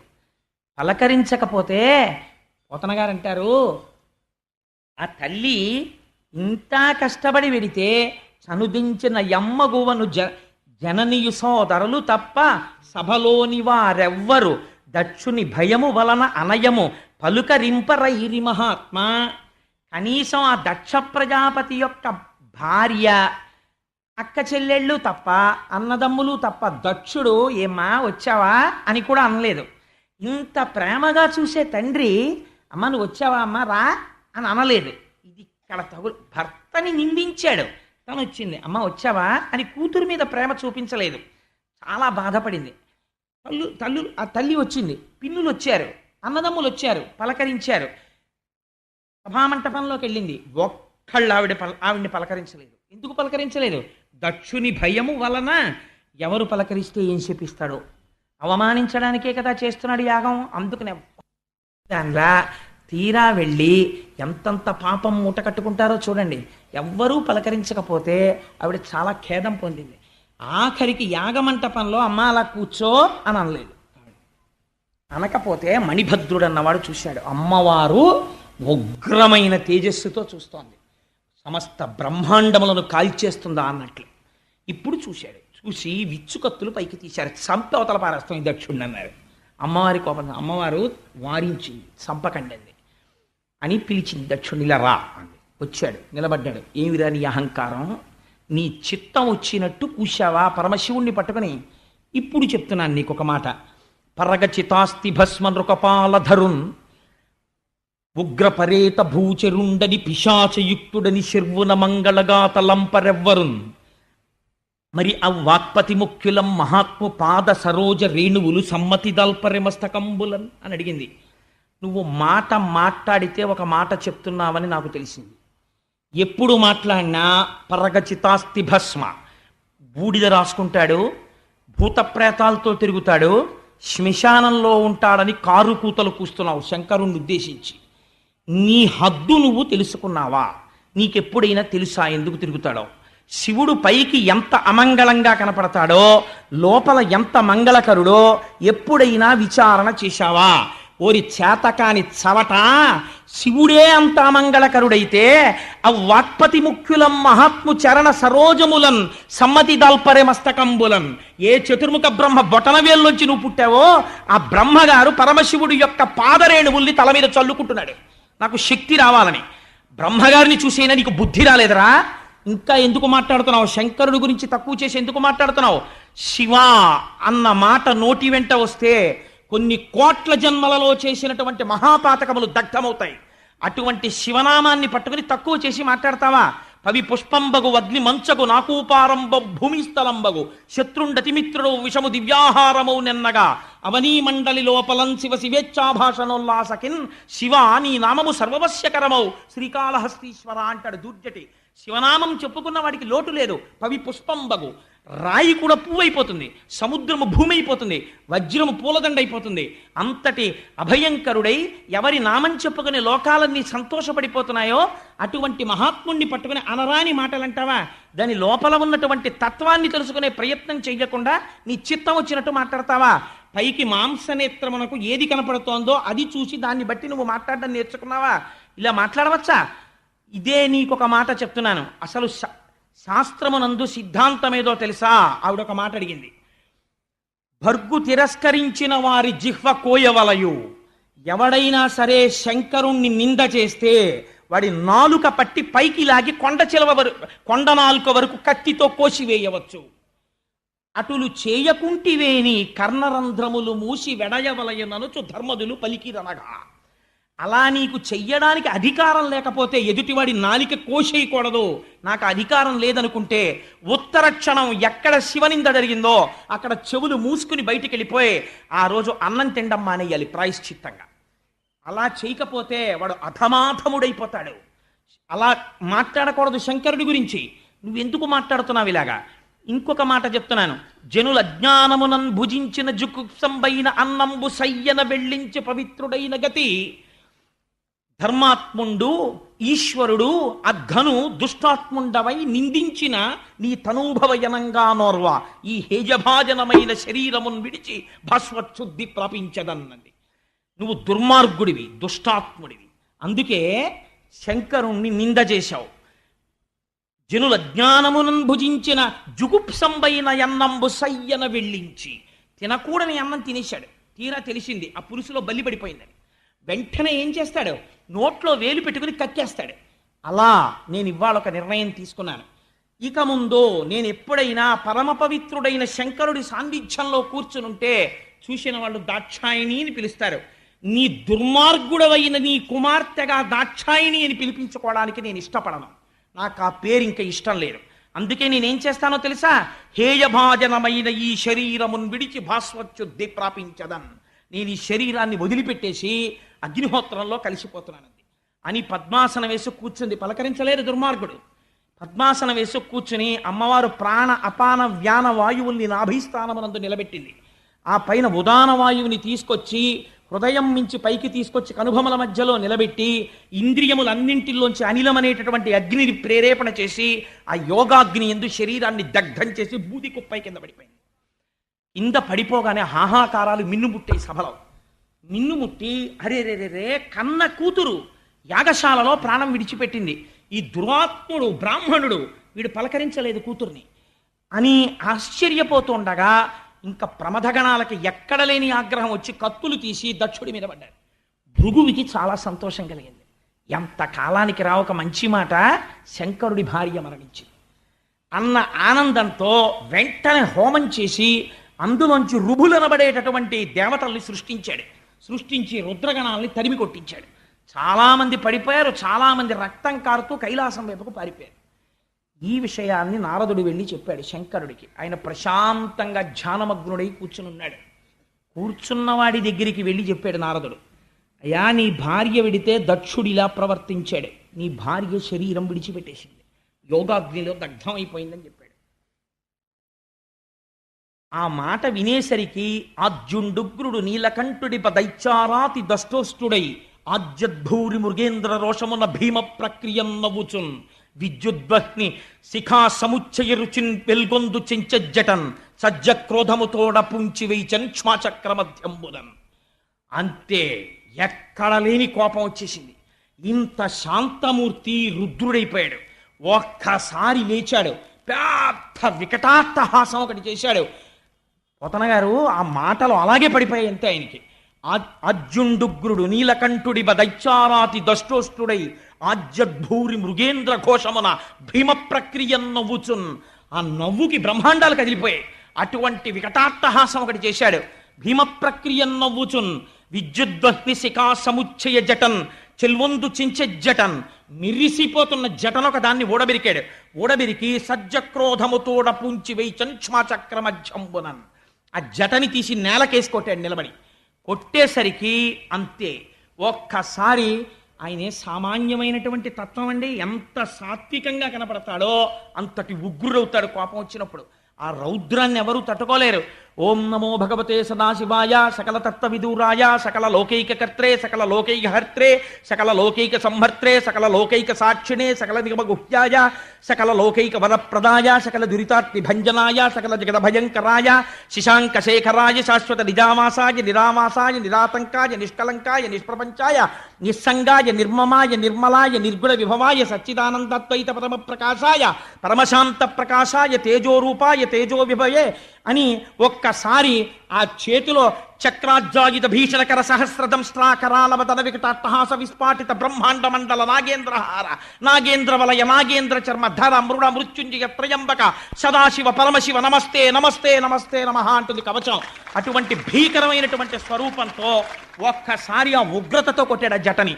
కొట్టేటప్పటికి అందులోంచి అభ్రంలిహాదభ్ర విభ్రమ భ్రభ్రమ కృన్నీల దీర్ఘ శరీరమమల ప్రజ్వల జ్వలన దీప్త జ్వాలిక జ్వాల జజ్వల్యమాన కేశములు మెరయ జడ్డ దిగ్వేదండ శుంఠాప దుర్దండ సహస్రధృతి హేతి సంఘమప్ప వీక్షణత్రయలోక వీక్షణద్యుతిలోక నీక్షణగతి దుర్నిరీక్షమప్ప గ్రకచ కఠిన కరాళ దంస్ట్రలు మెరయ ఘన కపాలాస్తి మలికలు దనరా లోక భీకర రుద్రుడగుచు మారట రుద్రుడగుచు వీరభద్రుడు దయించే. ఆ జట పెట్టి కొట్టేటప్పటికే ఒక పెద్ద శరీరం పుట్టింది అందులోంచి. ఆ శరీరాన్ని చూసేటప్పటికే హడిలిపోయారంటే ఒక మోస్తరువాడు పలకలేకుండా వీరభద్రావతారం అంటే అలా ఉంటుంది. అభ్రం లిహాదభ్ర విభ్రమ భ్రభ్రమ కృన్నీల దీర్ఘ శరీరమర అటువంటి నాటి స్వరూపం. అది పుట్టగానే ప్రజ్వల జ్వలన దీప్త జ్వాలిక జ్వాల జజ్వల్యమాన కేశములు మెరయ మిరిసిపోతున్నటువంటి జుత్తు జండ దిగ్వేదండ శుంఠాభ దుర్దండ సహస్రధృతి హేతి సంఘమొప్ప అటువంటి వాడే ఘన కపాలాస్తి మలికలు తనరా పెద్ద కపాలమాల ధరించాడు. వేసుకుని పెద్ద ఉద్వేగంతో ఒక్కసారి దూకాడు. దూకి శంకరుడి పాదాలకి నమస్కరించాడు. అనఘుడు రుద్రుచేరి ముదమార ప్రదక్షిణమాచరించి అనివార్యగతి వేగంబున కుంభిని దక్కతలన్ పదంబుల మణి నూపురం మ్రోయ భీషణ దంస్ట్రలున్ వెలుగా ఒక్కసారి బయలుదేరాడు. ఆ బయలుదేరినటువంటి శబ్దం ఎలా వచ్చిందంటే ఆ పరమశివుడి దగ్గరికి వచ్చి ఒకసారి ప్రదక్షిణం చేశాట. ప్రదక్షిణం చేసి ఆయన పాదాలకి నమస్కారం చేశాడు. తండ్రి నాకేం ఆనతన్నాడు. పార్వతీదేవి శరీరాన్ని విడిచిపెట్టింది. అప్పటికి పార్వతి కాదు సతీదేవి శరీరాన్ని విడిచిపెట్టింది. దక్షయజ్ఞాన్ని ధ్వంసం చేయి అన్నాడు. అనగానే ఆయన కాళ్ళకి ఉన్నటువంటి ఆ మణి మంజీరములు పెద్ద ధనులు చేస్తున్నాయి. ఆ ధనులు చేసేటట్టుగా ఒక్కసారి భీషణ ధనుల్ మెరయ పెద్ద పెద్ద ధనులు వచ్చేటట్టుగా కృతాంత కాంత శితస్ఫుట శూలము పట్టి చెచ్చరన్ ఒక పెద్ద శూలం పట్టుకుని బయలుదేరాడు. ఎలా ఉంది ఆ స్వరూపం? ప్రళయతాండవం చేసి లోకాలన్నింటినీ లయం చేసేసే ముందు ఈ భూమండలాన్ని మోసేటటువంటి 4 ఏనుగుల్ని శంకరుడు తన త్రిశూలానికి గుచ్చి భుజం మీద వేసుకుని ప్రళయతాండవం ఎలా చేస్తాడో అలా బయలుదేరాడు. బయలుదేరితే ఆ ధ్వనితో ప్రమదగణాలన్నీ వచ్చేస్తున్నాయి. వచ్చేస్తుంటే యాగంలో ఉన్న వాళ్ళు విన్నారు ఆ శబ్దాన్ని. విని ఏమిట్రా ఈ శబ్దం, ఇంతకు ముందు ఎప్పుడూ వినలేదు, ఏం జరుగుతోందన్నారు. దక్ష ప్రజాపతి భార్య అనుకుంది ఉపద్రవం వచ్చేసింది, మా ఆయన చెయ్యకూడని పని చేసేసాడు అనుకుంది. ఇంతలోకి అక్కడ ఉన్న వాళ్ళందరూ అనుకున్నారు, ఒరే ఎటువంటి వాడరా మహానుభావుడు, అట్టి దేవుని ఈశ్వరు అభవు సద్గుణశాంద్రు అటువంటి వాణ్ణి రోషింపచేసిన మనకు కల్గొనే మంగళములు పద్మ గర్భునకునైనా అటువంటి దేవుడు పిలిస్తే చాలు శంభో శంకర అంటే చాలు ప్రసన్నమైపోతాడు. అటువంటి వాణ్ణి రోషింపచేశాం, కోపం వచ్చేట్టు చేశాం. ఇక్కడండి ఒక పెద్ద రహస్యాన్ని దాచారు. శంకరుడికి రోషం రాదు, ఏం చేసినా రాదు. అలా వచ్చేస్తే జ్ఞాని ఎందుకు అవుతాడండి? భర్గతత్వం పోలేదు. మరి ఇక్కడ పోయిందా లేదా కోపం వచ్చేసి? ఏమండి మీరు అంత నూరేసుకు చెప్పారే ఇంతటిదాకా భర్గుడని, మరి ఇప్పుడు కోపం వచ్చింది కదా అని మీరు అడగచ్చు. ఇక్కడ వేదం ఏం చెప్పిందో తెలుసా అండి? పిల్లలు గాడి తప్పిపోతే పిచ్చ పిచ్చ మాటలు మాట్లాడడం మొదలెడితే, పార్టీలు కడితే, లేనిపోనిటువంటి విషయాల్ని తీసుకొస్తే ఈశ్వరుడి విషయంలో భగవంతుడు రుద్రుడవుతాడు. పిల్లలకి బుద్ధి చెప్పించవలసి వచ్చినప్పుడు అమ్మవారు శివా విశ్వస్య భేషజీ, పిల్లలకి ఒక రోగానికి ఓ మందెయ్యాలనుకుంటుంది. ప్రశాంతంగా కూర్చున్న తండ్రిని రేకెత్తిస్తుంది. అప్పుడు ఆయన ఏమవుతాడు? శివుడు రుద్రుడవుతాడు. అప్పుడు ఎవరాపలేరు, అప్పుడు అనుభవిస్తాడు. ఆ రుద్రుడై వస్తాడు. వస్తే ఏమైంది? వీరభద్రుడు ఉదయించాడు. అసలు ఆయన రానేలేదో జటెట్టి కొట్టాడంతే. ఇంకా ఆయనే వస్తే ఎలా ఉంటుందో ఆలోచించండి. కొడితే అందులోంచి వీరభద్రుడు పుట్టాడు. కాబట్టి ఇప్పుడు మళ్ళీ ఎవరు ఆపాలి? మళ్ళీ ఆ రుద్రుణ్ణి శివుడు ఎవరు చేయాలి? శివా రుద్రస్య భేషజీ, మళ్ళీ ఆ రుద్రుణ్ణి శివుడిగా ఆవిడే చెయ్యాలి. ఎక్కడ చేసింది? లోకోపకారానికి హాలాహల భక్షణంలో ఆవిడే మళ్ళీ పిల్లల్ని రక్షించడానికి హాలాహల భక్షణం చేయించింది. ఇది అమ్మవారి యొక్క శక్తి. ఈయనతో వీళ్ళకి బుద్ధి చెప్పించాలి అనుకుంది. అందుకు వెళ్ళింది ఆవిడ. మొగుడి మాట వెనక వెళ్ళడం కాదు, వీళ్ళకి ఒక బుద్ధి చెప్పాలి దక్ష ప్రజాపతికి. లేకపోతే ఆవిడికి తెలియకపోవడం ఏంటండి? వెళ్ళి ఆవిడ శరీరం వదిలిపెట్టింది ఇప్పుడు, కానీ లేవడు రుద్రుడు కాడు. ఆవిడ ఎప్పుడూ శక్తి స్వరూపంగా అయ్యవారితోనే ఉంటుంది. అంతే వీరభద్రుడు వచ్చేశాడు. వచ్చేసి యజ్ఞమంటపాలన్నీ పడగొట్టేశారు. ఎంత గొప్ప యజ్ఞధ్వంసమో పడగొట్టేశారు. ఆ అగ్ని కార్యం చేసేటటువంటి మంటలు లేస్తున్నాయి. ఈ మంటలకి గౌరవం ఏమిట్రా అన్నారు. ఈ అగ్నిహోత్రుడు రుద్రుడు లేని యాగం జరుగుతుంటే ఇంత సహకరించి హవిస్సులు తీసుకెళ్తుండడమా, సిగ్గుండక్కర్లేదు అని మూత్రం పోసి ఆపేశారు. ఆ యజ్ఞ అగ్నిహోత్రంలో ఉన్న ఆ యజ్ఞగుండాల్లో ఉన్న అగ్నిహోత్రాన్ని ఆపేసి భృగువు దగ్గరికి వెళ్ళాడు నందీశ్వరుడు. ఏమిరా నువ్వేనా ఆనాడు సభలో శంకరనింద జరుగుతుంటే ఇలా ఇలా కళ్ళెగరేసిన వాడివి నువ్వే కదా, ఇప్పుడు అనుభవిస్తావు దానికి శిక్ష అని గడ్డం కింద ఎడంచెయ్యేసి పట్టుకొని ముంజికాయని బొటనవేలు పెట్టి పైకెత్తేసినట్టు బొటనవేలుతో 2 గుడ్లు ఉత్తరించేశాడు. 2 కళ్ళు ఊడి కింద పడిపోయిన తర్వాత ఆ మీసాలు గడ్డాలు పట్టుకుని పీకేశారు పూర్తిగా. మీసం ఊడిపోయింది, గడ్డం ఊడిపోయింది. నెత్తురోడుతూ కింద పడిపోయాడు కళ్ళు కనపడకుండా. పూష అనబడేటటువంటి సూర్యుడున్నాడు, ఆయన దగ్గరికి వెళ్ళారు. ఏమయ్యా నువ్వు శంకరనింద జరుగుతుంటే పెద్ద నోరు తెరిచి నవ్వావు, ఇప్పుడు నీకు శిక్ష చూడని ఆ నోటిని గట్టిగా పట్టుకుని నొక్కారు. ఆయన 2 దవడలు తెరిచాడు. పూషదంత భిదవ్యగ్రో దక్షాత్తర హరోహర భగనేత్ర భిదవ్యక్త సహస్రాక్ష సహస్రపాత్ అని పేరు ఆయనకి. ఆ పళ్ళన్నీ పీకేశారు. పీకేస్తే బోషినోరు అయిపోయింది. అన్ని పళ్ళు పీకేసి నెత్తురు కారిపోతున్న నోటితో పూషణ వదిలేశారు. ఆఖరికి వీరభద్రుడు ఈయన దగ్గరికి వెళ్ళాడు, దక్ష ప్రజాపతి దగ్గరికి వెళ్ళి కింద పారేసి గుండెల మీద ఎక్కి కూర్చుని కత్తితో కంఠాన్ని కోసేశాడు. ఆ కంఠం తెగలేదు. ఆశ్చర్యపోయాడు. శరీరం అంతా మంత్రపూతమైపోయింది. ఎలా తుంచాలనుకున్నాడు. యజ్ఞ పశువు యొక్క శరీరాన్ని ఎలా తుంచేస్తానో అలా తుంచేస్తాను ఈ దుర్మార్గుడు శివనింద చేసినందుకు అని గుండెల మీద కుడికాలు వేసి తొక్కి పెట్టి తోటకూర కాడ తిప్పేసినట్టు కంఠాన్ని తిప్పేసి ఊడబెరికేసి దాన్ని తీసుకెళ్లి యజ్ఞంలో జరుగుతున్న అగ్నిహోత్రంలో పారేశాడు. యజ్ఞంలో కాలిపోయింది తల లేనటువంటి మొండెం పడిపోయి ఉండిపోయింది. బ్రాహ్మణులు చూసి హాహాకారాలు చేశారు.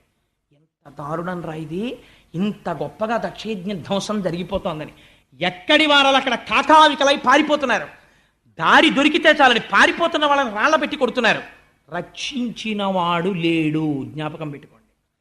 శివనింద ఎంత ప్రమాదకరమో, భగవంతుని యందు భేదదృష్టి ఎంత ప్రమాదకరమో పోతన గారు వ్యాసుల వారు భిక్ష పెట్టి చెప్తున్నారు జాతికి. ఈశ్వరుణ్ణి ఒక్కడిగా చూడడం నేర్చుకో, లేకపోతే పాడైపోతావు అని. ఏమైంది? అప్పుడు అందరూ కలిసి చతుర్ముఖ బ్రహ్మగారి దగ్గరికి పరిగెత్తారు. పరిగెత్తి ఆయన దగ్గరికి వెళ్ళాయా, పాపకర్మ చేసేసాం, చెయ్యకూడనటువంటి పని చేశాం, అక్కడ జరుగుతున్నటువంటి పరమశివుడికి హవిర్భాగములు లేనటువంటి యజ్ఞాన్ని చేశాం, దానివల్ల ఇంత ఉపద్రవం వచ్చింది, ఏం చెయ్యమంటావని అడిగారు. ఆయన అన్నాడు, మీకు అసలు బుద్ధుందిరా? మీరు క్రతుభాగార్హుండగు ఈశ్వరుడు పశుపతి శర్వు భర్గు దూరీకృత యజ్ఞభాగుని చేసిన మీరు యతిదోషులు దుర్మతులకు మీరింకన్ అన్నాడు. పరమేశ్వరుడికి యజ్ఞంలో హవిస్సులు లేకుండా యజ్ఞం చేశారా? కాల్సనా? ఎందుకురా యజ్ఞం అని అడిగాడు. ఎందుక యజ్ఞం? ఎందుక దుర్మార్గపు యజ్ఞాలు? మీకు చేస్తే యజ్ఞం సరిగ్గా చెయ్యాలి, అంతేకాని యజ్ఞం చేసి కాసేపు శంకరనింద చేయడం కోసం శివనింద చేయడం కోసం యాగాలు యజ్ఞాలా? ఎవడు చెప్పిన యజ్ఞాలు రా మీకు యజ్ఞాలు? మీరు చేసిన పని వల్ల మీరు దుర్మార్గులైపోతారా, పాడైపోతారన్నాడు. అయ్యా పాడయ్యిపోయాం, చావగొట్టేశారు, భృగువుకి కళ్ళు పోయాయి, పూషకి దంతాలు పోయాయి, మాకు ఒళ్ళంతా దెబ్బలు నెత్తుర్లు కారిపోతున్నాయి, చాలా మంది అక్కడే పడిపోయారు. ఇప్పుడు తిన్నది చాలు, నువ్వు తిట్టింది చాలు, మాకు మార్గం చెప్పన్నారు. ఒక్కటే మార్గం, ఎవరి పట్ల తప్పు చేశారో వాడి దగ్గరికి వెళ్ళి పడిపోండి. ఎందుకో తెలుసా?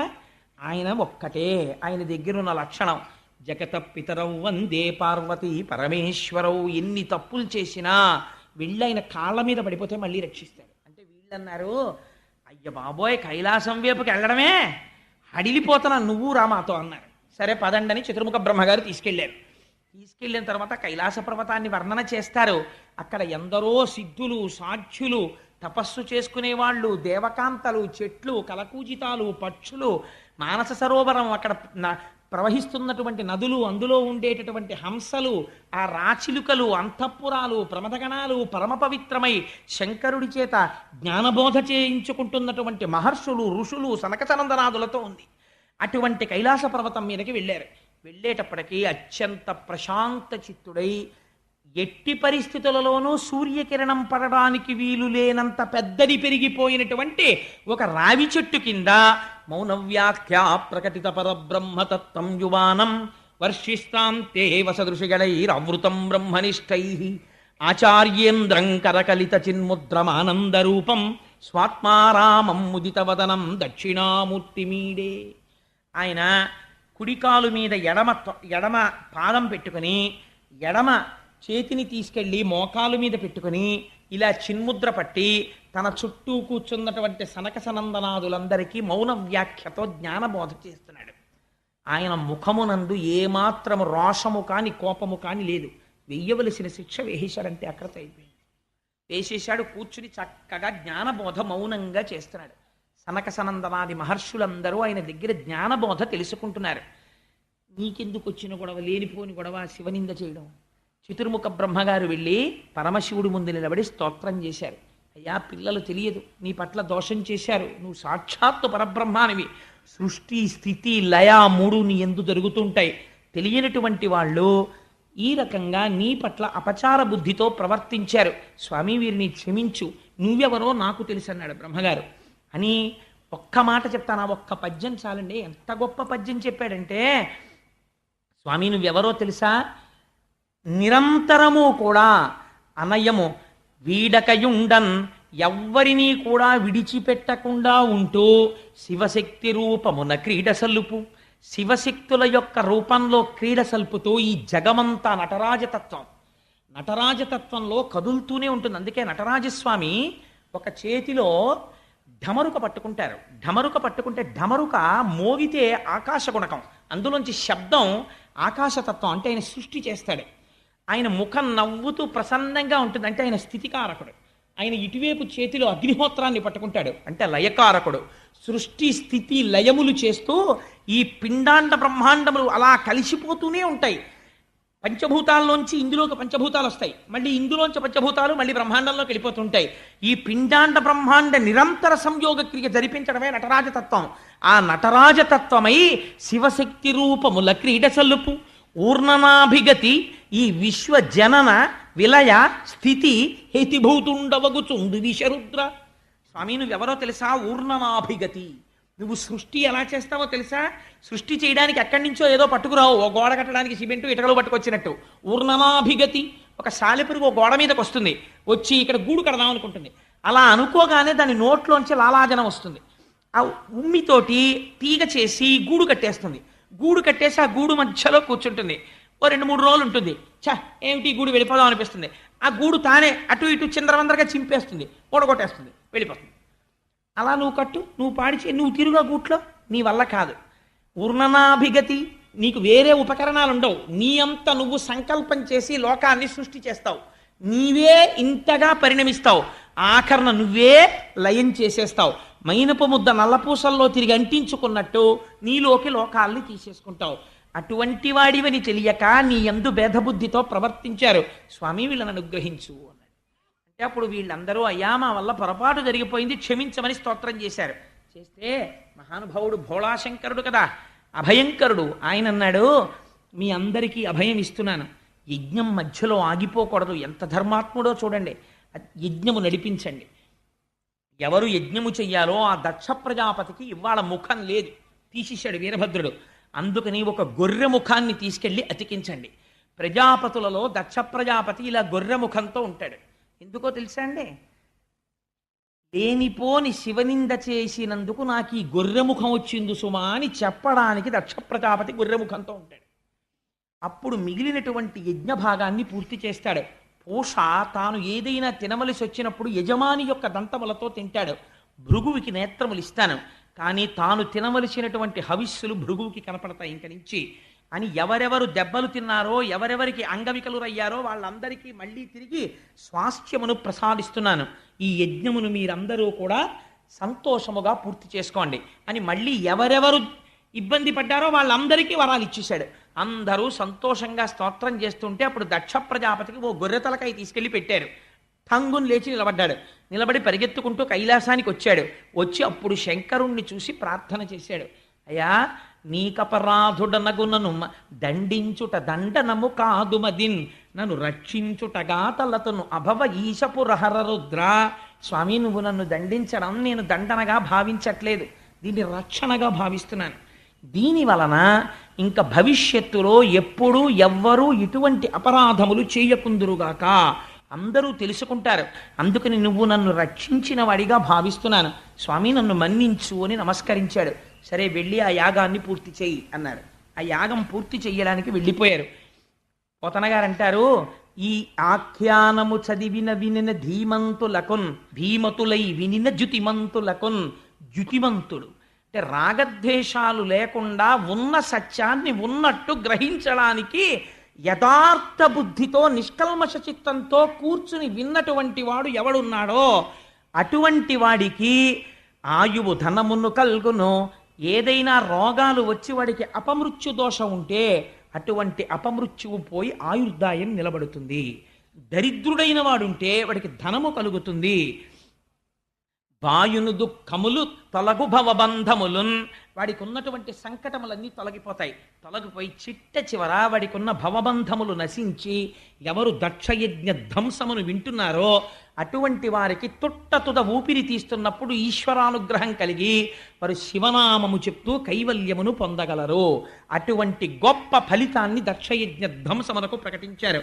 అంత గొప్ప ఆఖ్యానమై తర్వాత అప్పుడు వెళ్ళి యజ్ఞాన్ని పూర్తి చేసి శ్రీమన్నారాయణుణ్ణి స్తోత్రం చేస్తే అప్పుడు శ్రీమన్నారాయణుడిగా ప్రత్యక్షమయ్యాడు. ఇప్పుడు చూడండి, ఒక బ్రహ్మమే శివుడిగా కనపడుతుంది, ఒక బ్రహ్మమే విష్ణువుగా కనపడుతుంది. అప్పుడు మళ్ళీ శ్రీమన్నారాయణుణ్ణి స్తోత్రం చేసి, స్వామి నువ్వు యజ్ఞభర్తవి, యజ్ఞభృత్ యజ్ఞకృత్ యజ్ఞీ యజ్ఞభుక్ యజ్ఞ సాధన అని ఆయనకి నమస్కరించారు. ఇవాళ Daksha If you like this video, hit the like button. For more videos, subscribe to our channel. If you have learned anything from this video, comment down below. Subscribe.